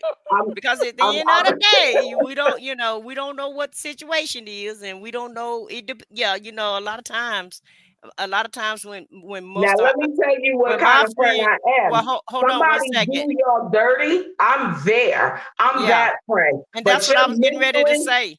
That's and what I your was getting ready to relationship, say. leave me out of it. No, But I'm not that's what there. I was getting ready to say. You never know what the situation is, and most of the time, when a woman is cheating, women just don't cheat just to be cheating. Now, some of them do every Yeah, it now was and a cheat again, back. It was a cheat back. but most of the time they getting a lick back, or they getting ready to Hmm. or they getting ready to exit out the door. So call me darling. Say I agree. Some men don't call out their friends at all. Most times, they don't know their friend is a cheater. Yes, they do. She said Uh, they know. They know. Oh, they do know. Okay. Yeah, they Yeah. know when their friend is a cheater. And that's one thing I want to say about Dre. Dre know exactly who this dude is. And Mhm. so even if he do call him out, he already know what his boy gonna do. So I totally agree with that. Call me darling. And Miss Mad About Music said he said the inmates was Richard Pryor's nephew. Um are y'all talking about when he was saying that somebody famous was in jail? One of y'all said it was Eddie Murphy, and some is mad about music said he said it was Richard Pryor's nephew. So Shirley say Dre is sick of Nesto. Um, Shirley's divorce say Dre is sick of Nesto. That's why he wasn't commenting on what he was saying. I don't think he's sick of him. I think he was just kind Come of on, dude. listening. This over a year in, man. I think he was just listening intently to see what he had to say. But at the end of the day, at this point, too, Dre been listening to these calls also. So I think he was really trying to decipher what was true and what was not true. And he could be sick of him. I could be wrong about that. So Real say Dre was never the same after what he heard he told Sonya. Yep. Also, they all knew That Nesto was didn't come out until later. It wasn't out right That was there. in 2024. Yeah. No, in Nesto. 2023, the end of 2023. Well, this call is in June of 2023. Yeah, Uh, but the first call didn't come out till August. yeah. So And it didn't Nesto, really hit till September when Shirley did her letter. yeah, yeah. And Nesto was full of it, but they didn't think he was going to F them. That's right. Yep. Um, and another thing about that, Real, it's okay when he's talking about everybody else, and everybody's just so surprised. When he do it to them. When he knocked on their door, when he Yep. did them wrong, even little Scooter, no, she was just down for him and down for him, and even she quit him when she found out when she found out he said she can't afford me, and she came looking them folks come looking for me. I didn't go looking for them, and she can't afford me on that call when he was talking to Dion. So she even got mad. All of them was totally surprised uh, when it was time for them to wear Yep. that shoe. And Lady But Janice you said, know what? I said what I said. I will say this. I am a proponent for depending on what you're telling me. If you saying it about them, you gonna say it about me too. there Yep. So you that's go. why I said I know how to deal with certain people. Because if you saying it about them, what's to stop you from saying it about me? Right. Because who am I that makes me that much more special than especially like somebody in your family, like this situation?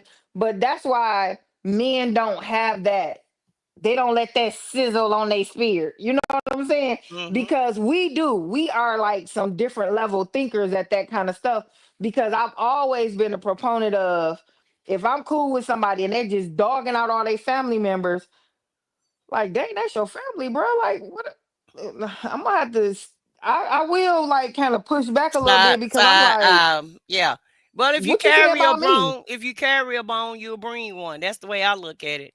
And Lady Janice say Dre probably thinking Nesto has every right to call Sheridan that word because of what Nesto just told him about what Sheridan did. Well, okay, well, whatever. And not saying whatever to you, Lady Janice, but whatever to him, because at the end of the day, Dre know this dude lie too. So why are you believing everything that you know your boy? Lady T-Bug say he was venting to his friend about his kids. I'm not going to correct my friend because I may call a friend to vent about my kid. But that's why I said I'm talking about Sheridan. I specifically said in the beginning, I can't, I'm a little But different when Sheridan he's is talking his about his kid own too, kid. technically. But Yeah, no, she and I is get that, stepdaughter. but she not. But she not. You wasn't there from the time she was a little girl, helped raise her. Hell, her mama didn't raise her. That's a whole different circumstance there. That's a whole different circumstance. I raised my stepson from age 12 until he graduated college. That gives me some rights. And even me, I have certain limits that I'll say about him versus the one that I gave birth to. This man has had nothing to do with Sheridan's upbringing. That is not his child, and he has no right. Well, it's the vitriol for me. You know, the viciousness of it. You know, he's just very vicious when he talk about any of these kids, whether it's his child or Shirley's child. It's like he hate kids, in my opinion. But And that's what Dion mama said. yeah. And Lady Janice said Nesto and Nesto is no respect of a person. He called Dion 1-2. Right. Lady T-Bug said that's Shirley's place to correct her husband about her kids, not his friends. It is Shirley's place because he feel very comfortable with talking about her. But as a friend, and I don't even care if I'm venting about my kids, and you know, like Shan say, we're nurturers. I'm just not gonna call my kids those names that he called those kids. And Shirley is part of the problem. Dre even said I heard her talking about Sheridan on the call. And she's definitely part of the problem because she should have shut him down the first time he tried to talk about her daughter. And then also, it seemed like she tell him everything. And you don't need to tell him everything about your daughter. That's what you have your friends for if you want to vent. Why vent to him about your daughter and you know he don't even like your daughter? So all he's going to do is just try to bring that up and use whatever he can against her. And Lady Janice said, keep in mind this man locked up who has convinced himself that Sheridan is the reason why he's locked up. So he calls her what he calls her. Dre don't know he's lying about this at this point. Yeah, but Yeah, that was one of my points too, yeah, because Dre doesn't know. I don't think Dre don't know Nesto either. Shirley don't know him. Dre don't know him for real, because Dre done spent less time than Shirley spent with him, and she supposedly air quotes live with the man. But I think Dre knows what. Like a lot of our friends know what we tell them. They you're don't right. know or they don't see this stuff in interaction a lot of times, unless y'all interact as couples, which I don't think Dre is around that much. Just listen to them talk. Dre is that friend you call when you need something, when Nesto needs something. He not calling him like, hey, what up though? Like, what you doing? He But not doing that. do So anybody know him at this point? no, Do no, I anybody don't know him? think Because nobody. No. I don't think he knows himself. So I don't think You know who and knows him? Dre been knowing of him longer than Shirley has. No, you know who knows him? Those family members who don't deal with him, they know him. Yeah, and that's why they don't deal with him. Yep. And real say what gets me mad is Nesto making Sheridan into some kind of hoe. He sounds like a jilted lover of the girl. Well, Yeah. he's so mad because he don't want her close to anybody close to that purse. He got vitriol for them. He got nothing but hate in their heart because he do not want this woman giving anybody anything. He want to allocate all the funds out. He want to be the big man. He want to puff his chest out as if he's making the money. And like he's, you know, the big man that Shirley done propped him up to be, which he's nothing. At the end of the day, he's really a dusty bum. And Muffin say, that's what I got. And Tanya B say, Muffin, I don't blame you. And I think there's something to that statement about him. I think he was making advances toward that girl. I believe I'm with you. I said what I said. I don't think it ever got physical, but I definitely think he made advances toward her. And now he hates this girl because I've had situations like that as an adult where it's just like, no, thank you, sweetheart. And now all of a sudden the dude is a complete a-hole Right. because he done got rejected and his little feelings got hurt. Right. Nesto used to being able to finesse women and little girls too, from what we're hearing. And so I think when that young lady was just like, oh nah, bro, like you not my type or whatever, or like kick rock, that Right. also added fuel to his flame. But go ahead. Or could it be that she wasn't drinking the Kool-Aid, and not necessarily in that way? Right. She just wasn't buying into him being this great person for her mother. So that's what was making him out, because Sheridan seems to be a little bit way more street smart than Shirley. So I can see Sheridan picking up on his game and Shirley not, and Sheridan calling him on it, because when you have no respect for a parent or their significant other, you're gonna do that. And I say that from experience. You're Right. gonna speak your mind. You're like, if you got respect, you really and you gonna care to kind of keep it to yourself and let it, yeah, right, and all that. But when you Right. don't have respect, you're gonna blast, say it all. You And ain't gonna hold back. And I think that's what Sheridan was doing, in my opinion. And I agree. he knew if Shirley had latched on to that and believed it, we got to get rid of her now. Because right. now, like I said, what I said, just said, you're messing with the purse. Yeah. And at the end of the day, she wasn't there for him to try to take advantage of. Cause sound like when Mama was She had gone, just got there. Sheridan was gone also. So he But didn't, and she didn't give him that opportunity that he wanted to try to take. And so that may be another reason why she's so mad. He's so mad at her. Now he probably can have access to Dominique and probably got her mind all warped up, but he couldn't warp Sheridan's mind. And he probably thought, oh well, they the same age. I can just run this game on her too. And no, sir, it didn't work out for him. And That's and I real want to true. add something when you done. And I want to add something when you done. Go okay, ahead. and real say he wasn't even married to Shirley and wasn't. And Alan Bush said they're gonna cover too. Right. And hey, Miss Vicky is up here too. Real say I keep saying he got to either pimp a person or he's gonna be a prostitute himself. Think about it. And Lady T-Bug said she would cover. All my girls in the house. Lady Janice say, my brother was cheating on my sister-in-law. She and I was BFF. I never said a word to her. I had to be a sister to him and a friend to her, but my brother could not bring other women to my house. Hey, That's so hard. your brother and my brother was just alike. And my brother would date the girls with the same names. I get them mixed up because y'all know I can't remember well. I really wasn't paying them women that much of attention. And like I said, he would date the ones with the same names, and I get them mixed up, and he have to call me in the room. Hey, would you quit messing my game up? Well, now I was like, well, cause you could stop bringing these random people home. Right. I've been Don't there Get get mad somebody at before. else me. I other can't than a keep up with Kim. them.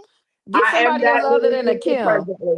Right. I'm that little sister presently. My brother But you know, sneaks away and comes down here for his excursions. Like I said, don't bring nobody to my house, and I don't want nobody calling my phone looking for you. And I minds my business. I ain't calling your wife to give volunteer no information, but I'm that sister presently. Just keep me out of your Well, business. That's all I ask people. Just keep me out, because people start asking me questions. I stutter when I'm almost, lying. yeah, yeah. I got horrible poker face, not good at the game at all. So don't do it to yourself, because I'm gonna get all of us got. Well, he got we me have a mixed up with my timeline for y'all too. he got me mixed up with my baby sister because my baby sister used to cover for him when he was in high school and college. My baby sister used to cover for him, and I was already out the house, so I never had to cover for him. So, like I told him, bro, you got me mixed up with our baby sister because I don't do all that for you. Lady Is T she Bug older say, than him? Or no, is he she's older younger. than him? She's See, young. She's the that's me. baby. I'm a She, younger sister, so yeah, I she's look the out for my baby. brother, but I don't encourage and or participate in the nonsense. I just minds my business. Well, she did it smart. She bribed him. He had to pay her to keep quiet and to do all of that for him. So she did what she had to do. So Lady T Bug said, I would be tired of him too. And let's see what the other messages are. Muffin said, I think he was starting to see the paperwork and listening to the calls. You talking about Dre? And Lady T Bug said, I wouldn't be surprised. I will say something. Um, Boys Nana say, Miss Mad About Music, I had it wrong. So I think they're talking about the Richard Pryor and the Eddie Murphy thing. And Muffin said, I really don't think Dre knew the whole Nesto. He knew he liked women, but he thought he got his stuff honestly. And that could be true because Nesto is a Mm-hmm. good manipulator. And like Shan said, they weren't really friends like that. I don't feel like Dre was around him like that. He saw him every now and again. They served time together. But Dre wasn't in his life like Lamont and Dion was.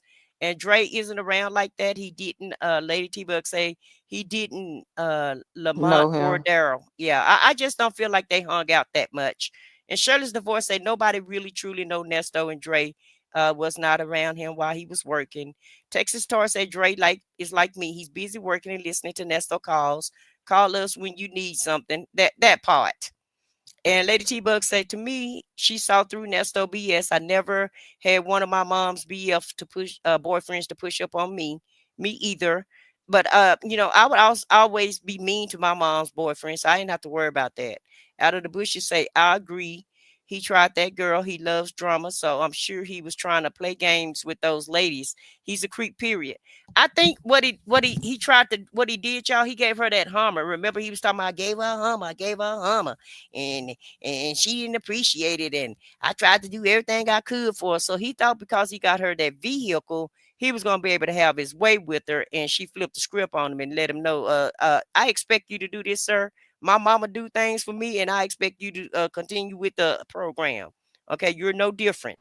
Tanya say Nastia has multiple personalities. No one truly know this monster, right? Mm-hmm. And Lady Janice say, I think what also triggered everyone, Nesto calling Sheridan that word is the hatred, the anger, the furious. Yeah, because the furiousness. Nobody wants a woman don't want to be called that word. I could unalive her emotions behind how he say the B word is disturbing, and it is. Sandra say, my brother know I'm a team sister-in-law. I love my brother, but I'm telling. Leo lady said my brother was a hoe. I would tell on him. He was 16 years older than me. You should have bribed him, Leo lady, like my little sister did. Out of the bushes say my brother would be mad because we had his family photos up. Don't get mad at me. I guess all of our brothers was just alike. Uh, Basically. Right. I don't allow no one friends or family to bring side lovers in my house. And Lady Janice, I said what I said. Yes, my brother was the same way. Don't bring these random women to my house. I can't keep them apart, and I'm not gonna try. He was warned. And yeah, my brother knew I couldn't remember nothing. He knew I didn't know nothing about all of that. And Dre knew all about the RV, and he did real. Mm-hmm. And Shirley probably paid for that Hummer, and she did, Lady Yep. T Bug, and not the family photos. Okay, so Shan said she had something to say, and then we'll let Vicky come speak. Yeah, because I wanted to say, okay, because I we always talk about Sheridan living with them. But remember, they got married in 2015, right? I'm assuming Shirley's Right? mom, I'm not assuming. I know Shirley's mom from what I've looked at. Shirley's mom was still alive. So Hmm. Sheridan wasn't there. Sheridan came there years after they were married. I'm going to say at least 4, maybe 5 years after they were married. So when it started out, Sheridan wasn't really in the picture like that. And mind you, when Sheridan did come in the picture, she was about 16. She was not an adult. She was not a grown person. If she was even 16, because what oh, excuse me. Well, that was 10 years ago. So, yeah, she was around 16. Sheridan was not an adult for years after she came to stay with them. So, in my opinion, if you put the timeline together, okay, I got this teenager coming here. She finna interfere with the bag and what I got going on, because by this time he done gained so much trust. And surely this is when I think he started controlling the money. So, in my opinion, this is where he like, okay, I got to figure out how to control her. And I say this because of situations I've been in as a teenager with my mom and my dad and they people. And it's like they try to get you to like them, because if I get you on my side, my sister liked anybody that's her. It was a little bit more for me because I'm 7, 8 years older than her. So it's a little bit different for me because I'm like, I might just not like you. I don't care about your money. But her, she's younger. You buy her some candy and stuff, and she like, oh, he's my friend, So Sheridan, I put Sheridan, and y'all know this is my thing. I put Sheridan in my eyes all the time because of the certain similar situations. And the way that I'm seeing it is even with the Hummer, because My mom friend tried to play the same stuff with me, gonna let me drive the car and this, that, and other. You can drive it like it's yours. But when you not cooperating and letting them do what they want to do in your house, because brother, you don't live here, you just here with this lady, like, so it's a problem because they're trying to take over the house. You know how some men do, which is Nesto like, that's trying to move in on you and your kids because you got somewhere to live, or you seem to be stable, because they don't know you for real, but you seem to be stable. So I'm gonna move on over here because you keep a place to stay. You know what I'm saying? So I feel like at that moment, Sheridan was messing up the plan because it took me a couple years to get a hold to the money, and now here you come interfering with the bag. And then on top of that, if she was a little fast because she is pregnant, so we are gonna assume she does have a baby in a few years, so a couple years, so we're gonna assume she was having sex a little promiscuous for her age, possibly. So now you got all this ammo on her to make her otherwise think she perfect mammy, that think that she's a bad seed, and that's how he moved in.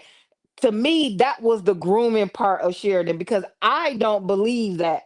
Because I believe Sheridan has that type of attitude where Sheridan might have clocked him, or if not told her mammy, told somebody else. Because as we know, Sheridan does run to, as we see here, she always run into her mama friends when stuff, you know what I'm saying? So I kind of like, because even though some people don't tell, I feel like Sheridan has the type of attitude just from the road trip video from Angelica. So you think about the timeline. She's 15, 16 when she come there. She's only there for a hot second before she have a baby. Nesto trying to win her over because now she here and Shirley is fawning over her because she finally has to take care of her. So now she's guilty and has to make up for all this time you didn't have with her. So I think that's kind of was Nesto thing. Sheridan was a threat to the bag. And if you look at the timeline and you think about Sheridan getting there and Sheridan having the babies, you know what I'm saying? So it's all a lot. Sheridan and Nesto worked there at the same time in the beginning. Nesto was actually there first. Exactly.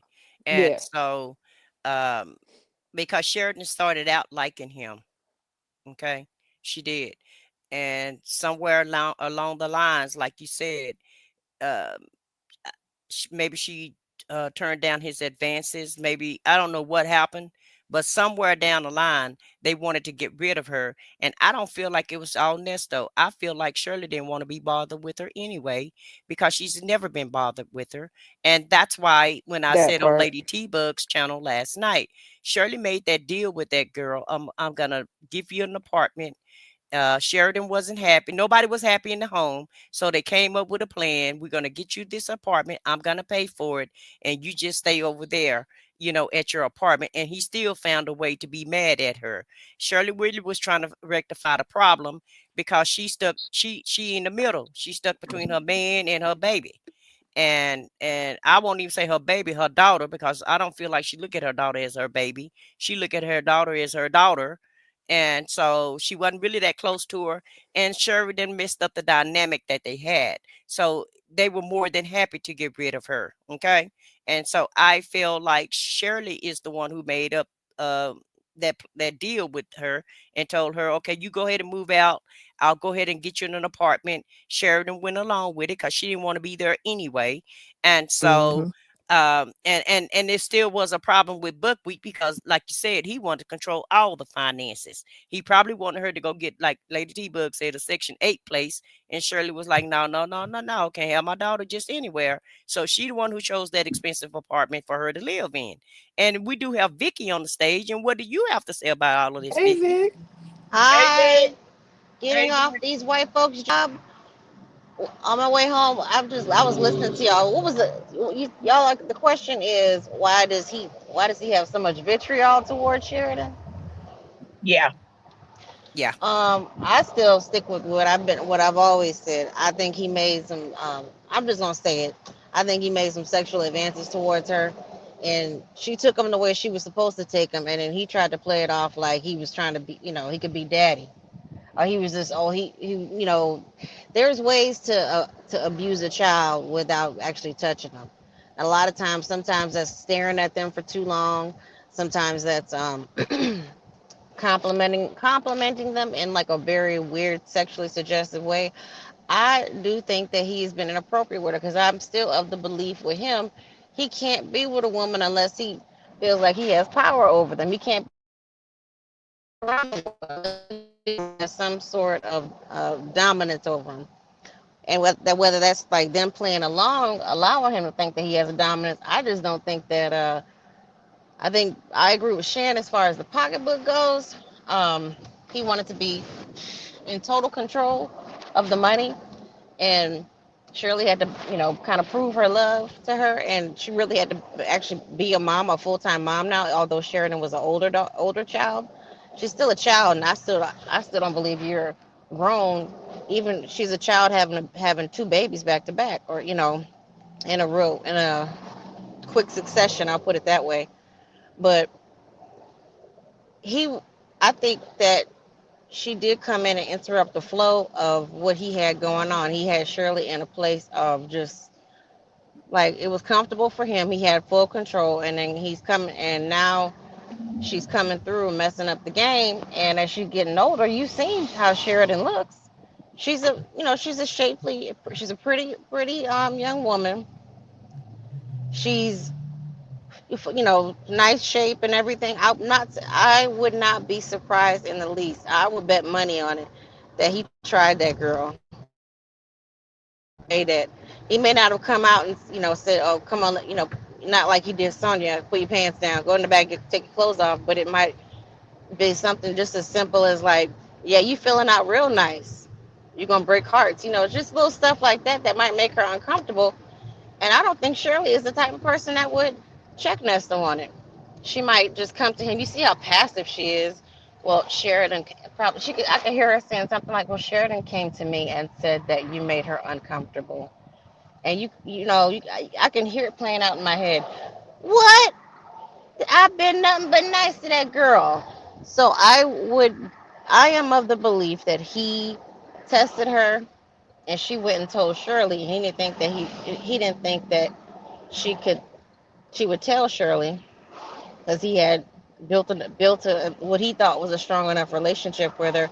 And there's also like the incidents with his daughters too. Whatever happened between he and his daughters, Sheridan was there to witness too. So we don't know about that, what that situation was either, because there's something crazy happened there, and his daughters are friendly with Sheridan, from my understanding. So I just think that he doesn't like her because she was able to get to Shirley and put some doubt in Shirley's head, and she went and told Shirley about, hey, maybe this, he's not the good guy that you think he is. He did this to me, or he said this to me, um, and now he's pissed with her because the way he speaks about her is just with such like venom. He doesn't say like he's never said anything nice about her, but neither really has Shirley though either. So let's put that out there. Shirley has not said anything nice. If she has said anything, please point it out to me. Because I'll stand, I don't mind being corrected. Have y'all recall hearing anything Never. heard? Okay. Not even before this. Not even on the radio. Yeah, So, no. I didn't even so know she had a daughter, and I listened to the radio show. How about that? But I she heard her spoke complaining about her about it all the time. infrequently. Yeah, she spoke. She didn't speak about it all the time, but when they were talking about kids, she would always say negative stuff like, "We're not that. Hmm. Our relationship isn't that good. It's a strained relationship," and da Or da da she's da da. ungrateful. She's ungrateful. Remember, she used to say that all the time. No But I matter don't then what know. she Vicky, the does. charges that Nesto has, well, not the charges, but what they said in court about his daughters were that could be his daughters saw him doing something, not necessarily was done to them. No, I So know. Yeah. that's kind of like out there. I wouldn't, even though I know he a ped, well, in my mind, he's a pervert. And I just, to me, I'm not gonna latch on to that just yet, because we know he is a pervert or whatever, and I do believe the SA charges and all that. But I I believe that from what was said in court about the stay away order for the daughter, mm-hmm. that was something that she saw, not necessarily him doing to her, because of the stated, I can't remember I can't remember off the top of my head what it is, but that utter, it's almost like a excited confession or excited statement by somebody, is something like that. But Mm-hmm. it's one of those things where it could be you possibly seeing something and being, Here's you what know. here's my why I don't think Ernest. You said something, I think it was last week. I don't necessarily think that he's into like the CP stuff. I Kids. don't think this. Yeah. Yeah, I don't think he's into kids, but I do think he's into younger women, and he likes a certain body type, and Yeah. Me too. that's why I think he might have pushed up on Sheridan, and that, and as far as like his daughters go, I can agree with you there. I think maybe she saw something on his on his laptop that brought it to the police's attention and so forth. But I I think it really does stem from rejection.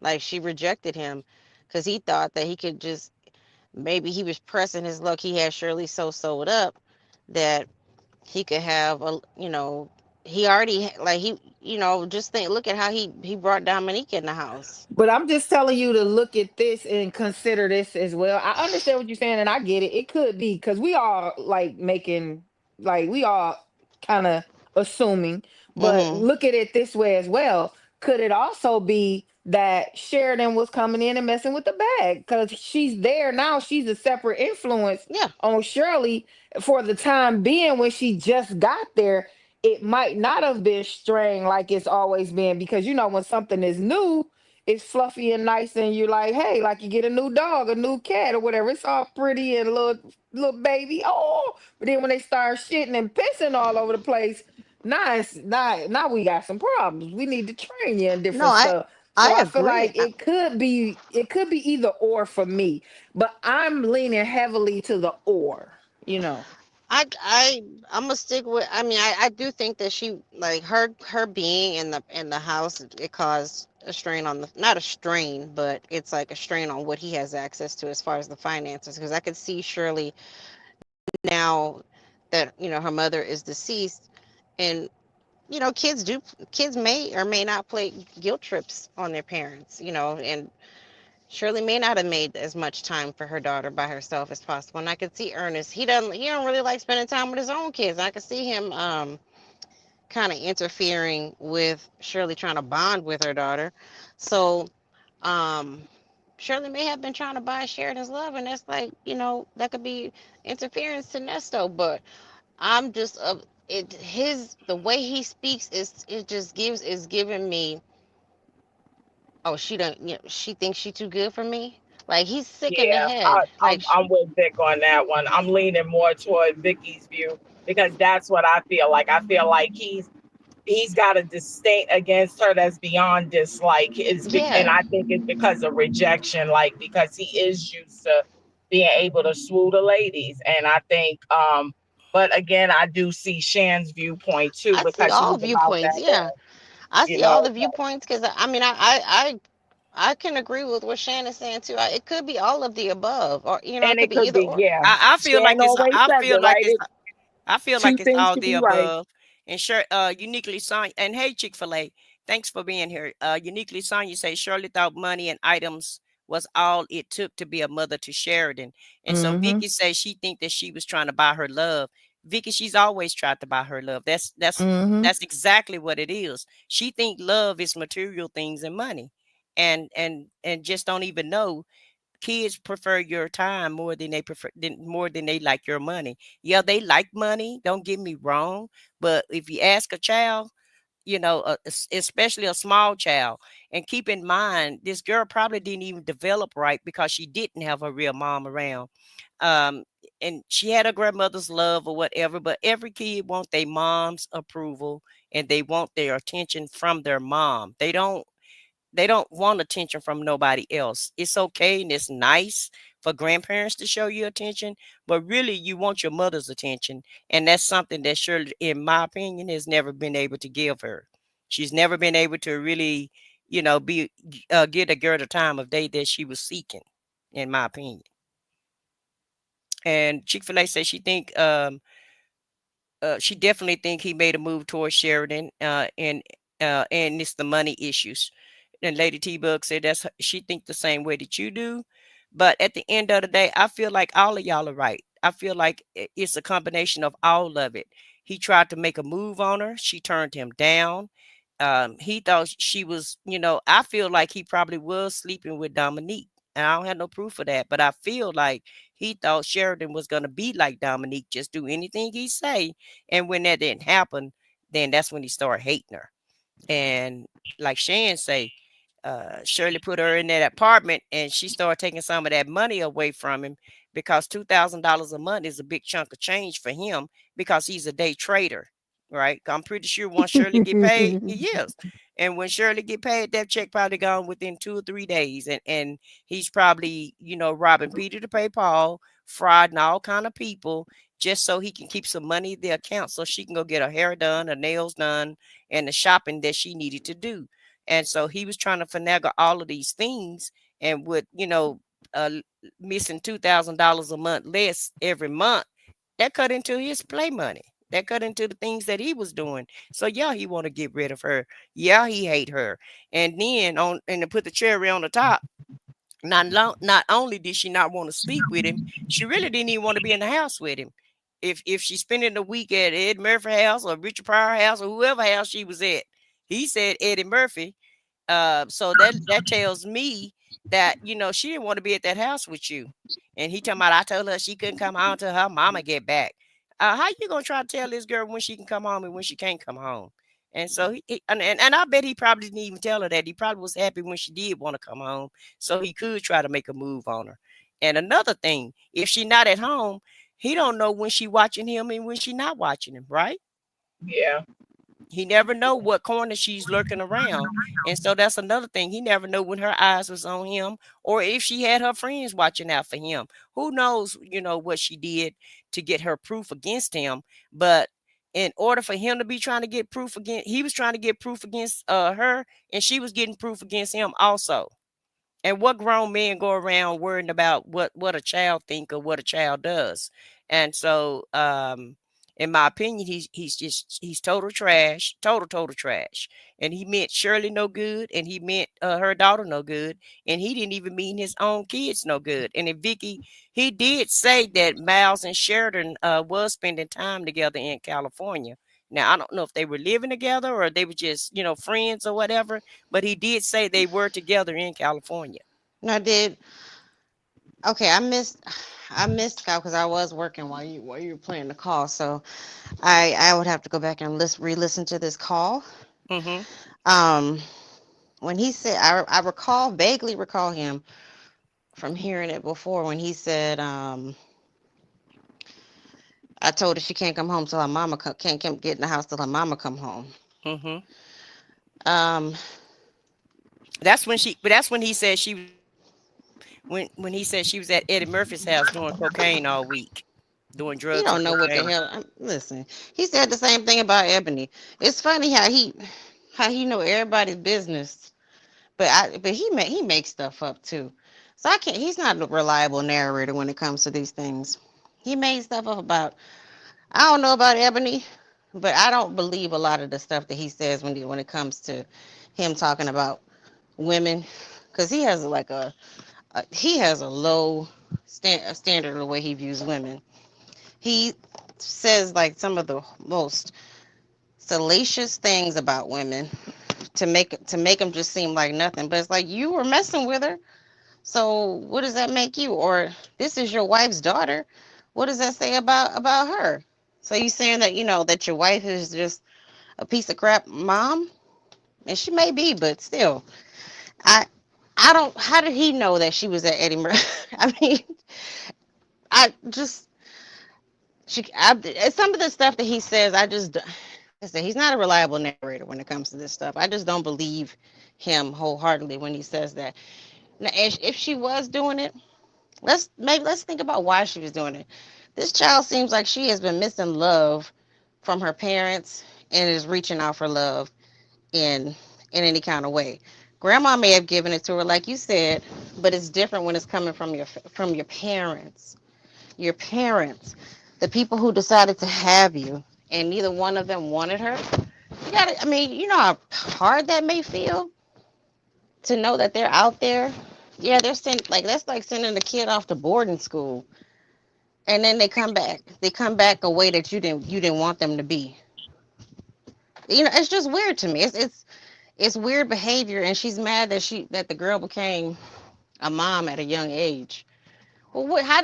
I mean, you're judging her, but maybe judge yourself a little bit about what did I do in my parenting to make her think it was okay to not use protection while she was having sex. You know? Well, well, they say she did it too early, and hell, Shirley did it too late. So somebody Right. need to come in Right. between. So, That's what I'm so saying. what's the difference? I mean, you're right. Shirley waited till, she waited until she was my age, or I think older, to have her first baby. So, and I mean, but then that's another thing too. It's like you made a serious choice. You went through a pregnancy, a geriatric pregnancy to have this girl, and then you don't really want her because you have to work. It's just it's weird. It's weird business to me.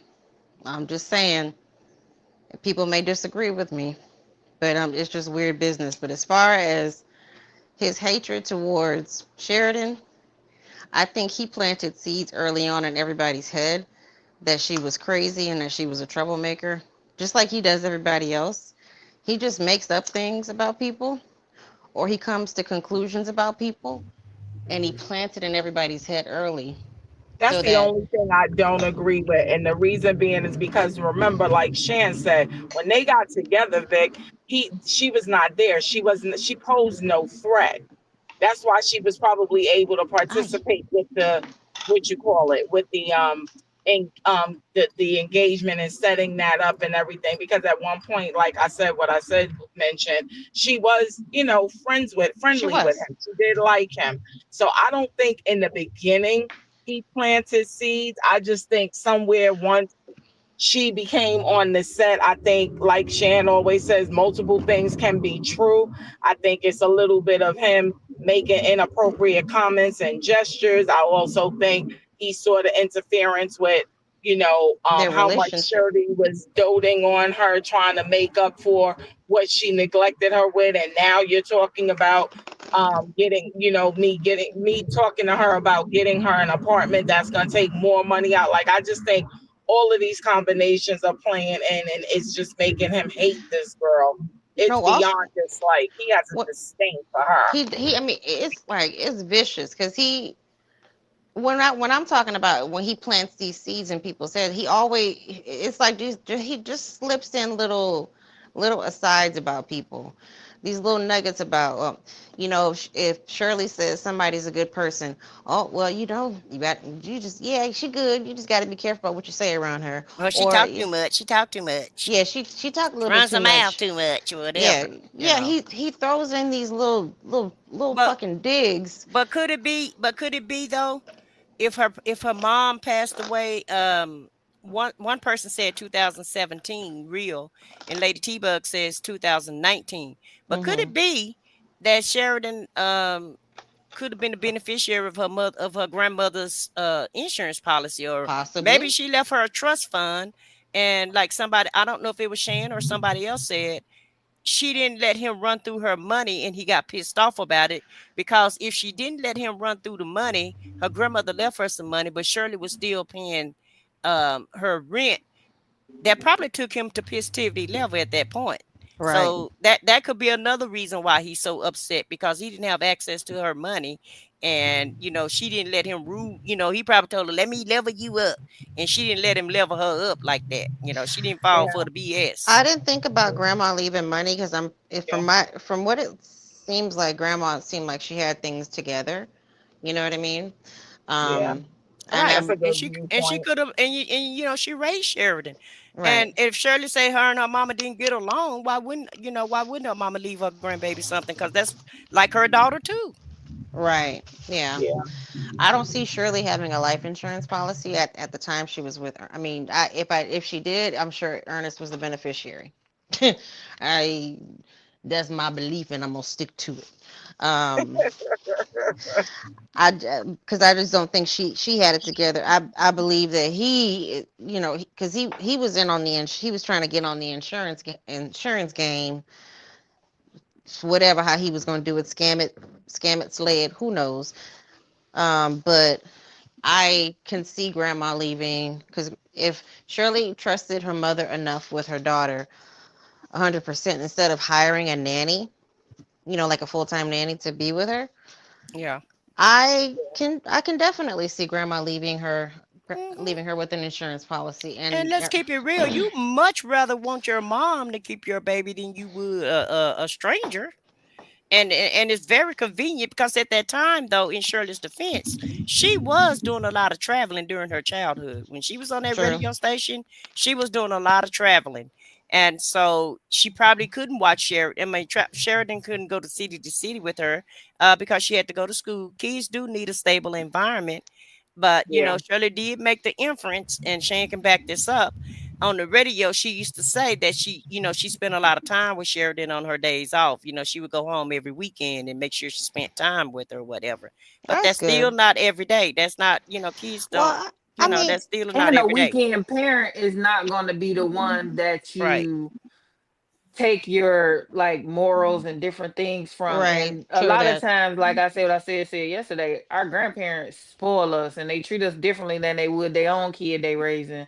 So it's different to being a weekend parent than it is having that person there all week. You come here on the Right. weekend trying to tell me what to do.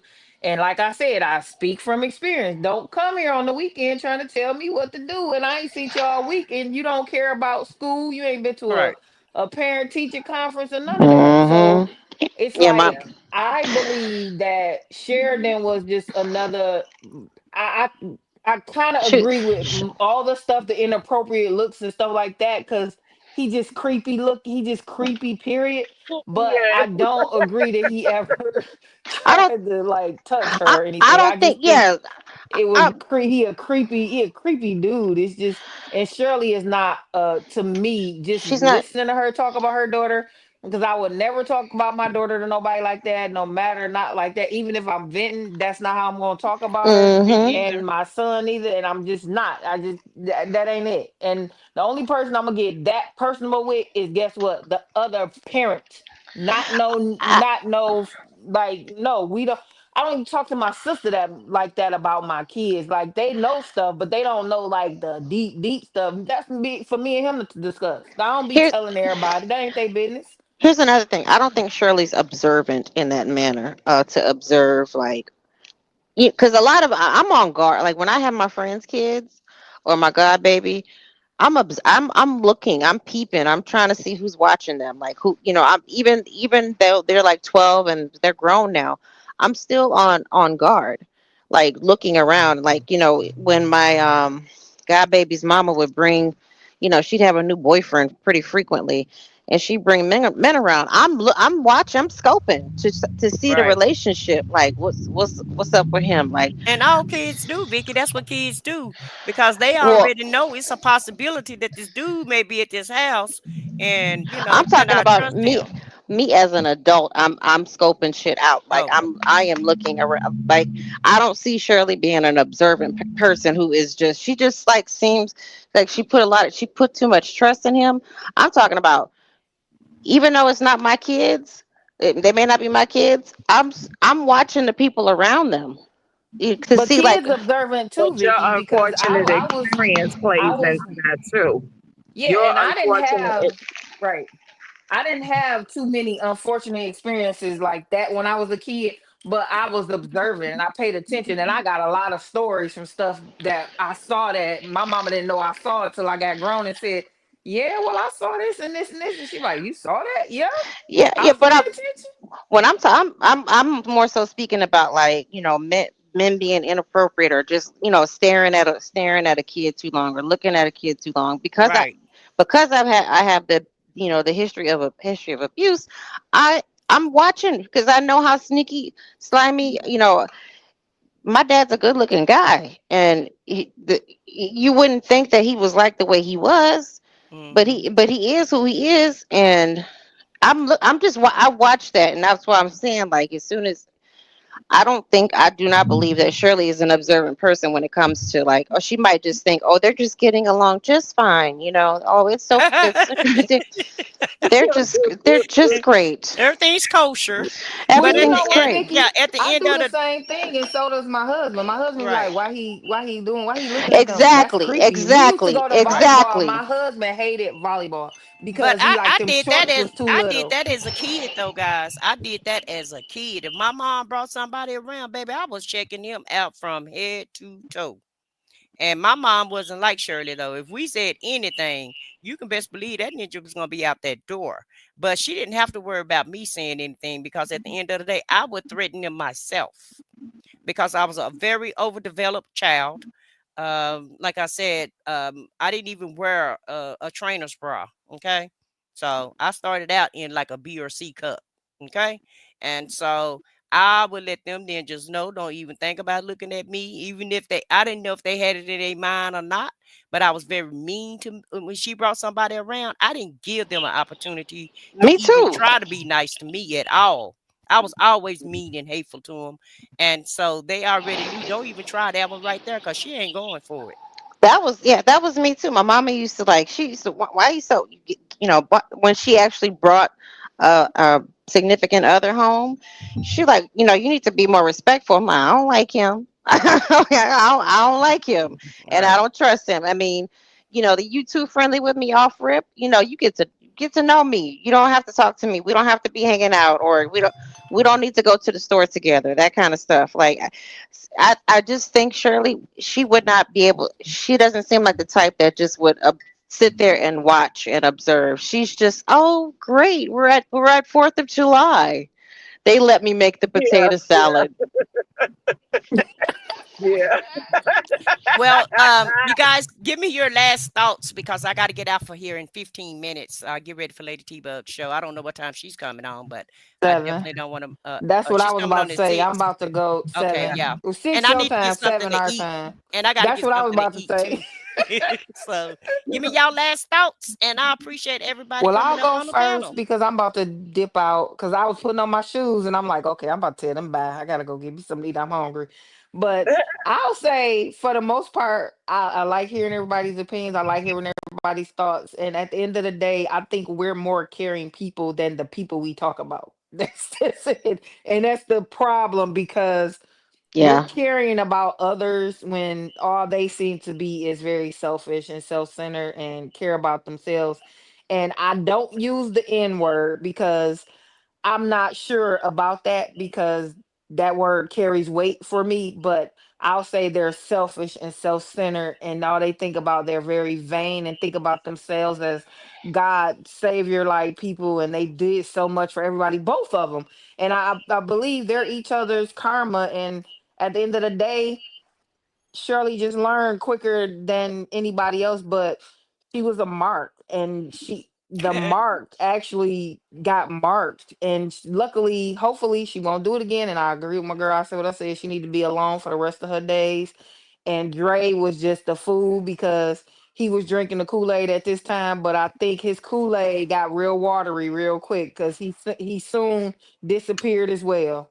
And I do still think he's talking to Dion because he is a caring person as far as what I Yeah, see I from, agree with that. so I do that's agree my, there. Yeah, and I'll just leave it at that. I think he may be done with Nesto, but he's still trying to help Dion out. I believe that's my opinion about him. I think Y'all he have a good thinks. one. I'll see y'all in a minute. All right, bye bye. All right, baby. We'll Okay, go. I will thank I you, go. got a I'll Shirley. go. 6:30 meeting. I got a 6:30 Oh, go meeting. ahead. Go Sis, ahead. let me Go run ahead. real quick. But I wanted to say, just off of what Shan said, like I said, my issue with Dre, just so that I keep being 100% clear, is not that he is Nesto's friends, because again, we don't get to pick the paths of our friends. I got some true friends that I know if I call them right now, they're going to drop everything, and they are, some would maybe say, is not really good people, you know what I mean? And not really, kind people and stuff like that. So I do definitely have no problem with Dre being a friend to Nesto. Like I said, it's just the verbiage, because he too is a parent. It's one thing to let you vent about your kids, but knowing he had nothing to do with this young lady's upbringing, like that's just my personal beat, and I'll leave that there. And last but not least, I think, like Shan also said, and I'll piggyback off of it, these people are like morally bankrupt. So yes, I think we are kind of people, and because we have that kind of spirit, we more so are more passionate about this situation. We don't know Sheridan, probably will never meet her in our lifetime, but I'm compassionate about the fact that I can't imagine, because I did grow up in a house, bless God, with both my mother and my father, and I can't imagine not being around one of them, and let alone having two where it seems like she's being rejected. My heart always goes out to this girl. I think she did have those babies and made some real questionable choices as a young mom, because she was looking for love, like a lot of people do, in all the wrong places. And I just pray that with this situation with Shirley, I pray that she definitely, like I said the other day, and I'm gonna continue to say it, I pray that she works on herself first, because when she works on herself, then she can be the mother and the grandmother she needs to be with this girl. But until she self cares and definitely get some help with her own issues that she may or may not be aware of, I just don't see anything productive in a positive sense lasting long term. I see her being right back in the same situation, maybe not to this degree of a criminal, but I see her being with another no good ninja. But I thank you. I said what I said. I love you guys on the panel, in the chat. Everybody have a good one, and I'll see y'all after my meeting over at Lady T Bugs. Okay, All well, right, girl. thank you, Miss Mad About Music, and thank you, Shan, for being here, and Victor the Veil, Miss you're up. Boogie Down. That was Miss Boogie I Down, mean, girl. Miss I was Boogie like, Down. is Miss Mad I'm About Music sorry. up here? Listen, I was about to give her a shout out. no. Listen, I'm trying to put Vicky's channel in the chat, so give me a break. I was. No problem. I'll go real quick. So yeah, I just think as far as Dre, he was just trying to just be a friend. He was trying to be a friend, and I wish he would have used a little more discernment on these calls when it came down to it. I know they weren't trying to kick him while he was down, because they've all of them have been locked, except Shirley, have been locked up at some point when it came. So they don't want to just throw him to the wolves. But Hmm. they should have been real with him. It's like, well, I don't see, Dre was reading the stuff, so Dre was like, the name ain't on there. I see all these other names, but And I he don't was see. on the panel. I mean, he was in the chats. Right, Dre. I mean, Dre was reading, like he said. People were sending him stuff, so Dre was reading this stuff and reading all. So he saw the name. Who all them names is that's on here. So it's Dre. He's not stupid. No. But as far as Ernest goes, I just think that he something happened between. I've been trying to keep it kosher and cute, because this is all allegedly. Something happened between he and Sheridan that crossed the line, crossed the boundaries, and she told her mama, and her mama was like, "Well, that's my husband, and the Bible says blah blah blah," and she Forgive and forget. whatever. I mean, you listen. You got to be careful out there in these streets, especially when you are a single mother, and you can't just let any and everybody around your house, especially a criminal that you really don't even know his criminal history. Look at this lady who just got whose life was just ended 4 months ago, and they're just not finding out the cause of her no longer being here. So y'all gotta be careful. But I thank you. I said what I said, Shan, Miss Boogie Down, everybody in the chat. I will see you guys later on at Lady T Bug. Okay, see, yes, it's 6 o'clock, and that's what I she think she said. said 7. So it's Okay. so that'd be 6 o'clock your So time. yeah, that's 6 o'clock my time. Right. So let's put it like this. In 40 minutes, 40, what is that? 42 minutes, Yeah, 47 minutes. 47 minutes. She'll be on Yep. live. And so I appreciate you coming up on the panel also, Vicky. Thank you so much for always You're supporting welcome. the channel. Absolutely. Bye bye. Bye-bye. And so let me see if you guys have anything, any more messages that I need to read. And I did put some channels in my chat for Vicky, for Lady T-Bug, for Alice Blessed Child of God, and for Brilliant. They were both in the chat also. And so Alice have a great inspiration channel. And so if you like me, you don't go to the church house, you can go to Alice channel and get a lot of nice inspiration, because that's what I use. I like to use her channel for that. And a Brilliant channel, she just show you a lot of different things that you can buy at the stores. And so she have a very interesting channel also. Most of it is a lot of shorts, but sometimes she go live as well. And right, boys, now thank you. You should say don't forget to hit the like button. But let's see. Tanya B says she agree with Vicky. Out of the bush, she say yes, these men are trifling, and they are very trifling. And what time? California time? In let's just say 47 minutes out of the bushes, okay? Because I don't know how far off. I don't know how far off you are from Texas, and I'm in Texas, and so that's why I say she'll be on. Make that 40 minutes because it's 5:25 my time. So Shan said, "Nice conversation, ladies. See y'all in 42 minutes." Okay. You're welcome, Jackson, Tabasco. Cross Country Cruiser said 36 minutes. Don't be late. So in between 36 and 42 minutes, Lady T-Bug will be on, everybody.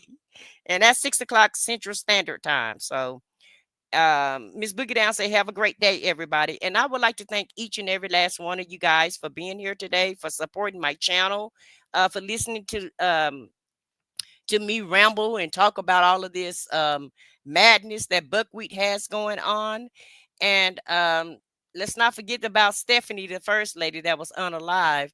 So if we don't take anything else today as a lesson, make sure you try to get you a man that's free, that hasn't committed unalivement, and definitely try to stay away from the scammers. Okay.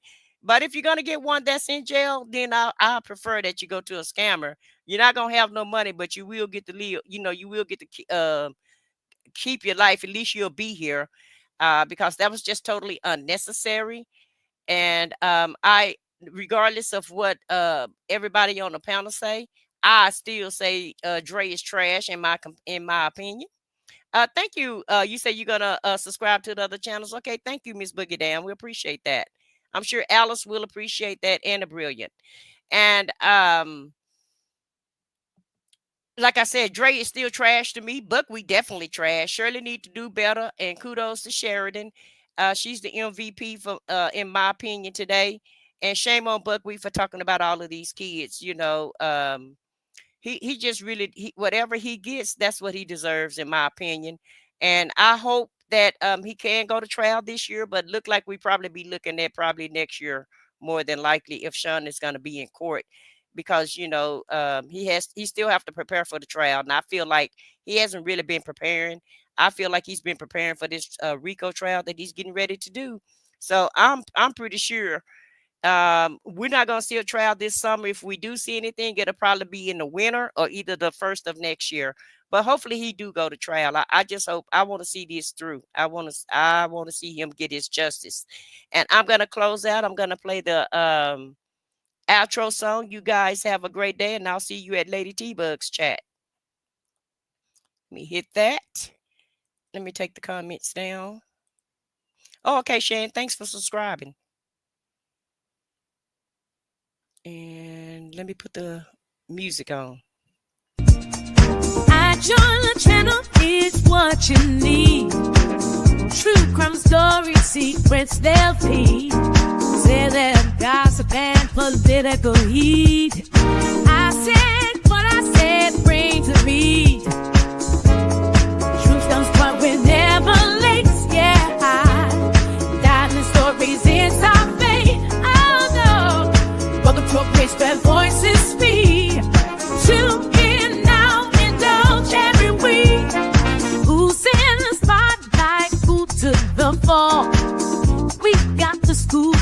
covering it all from high society to those secret calls. I said when I said stories that will end scrawl, yeah. Truth turns far, we never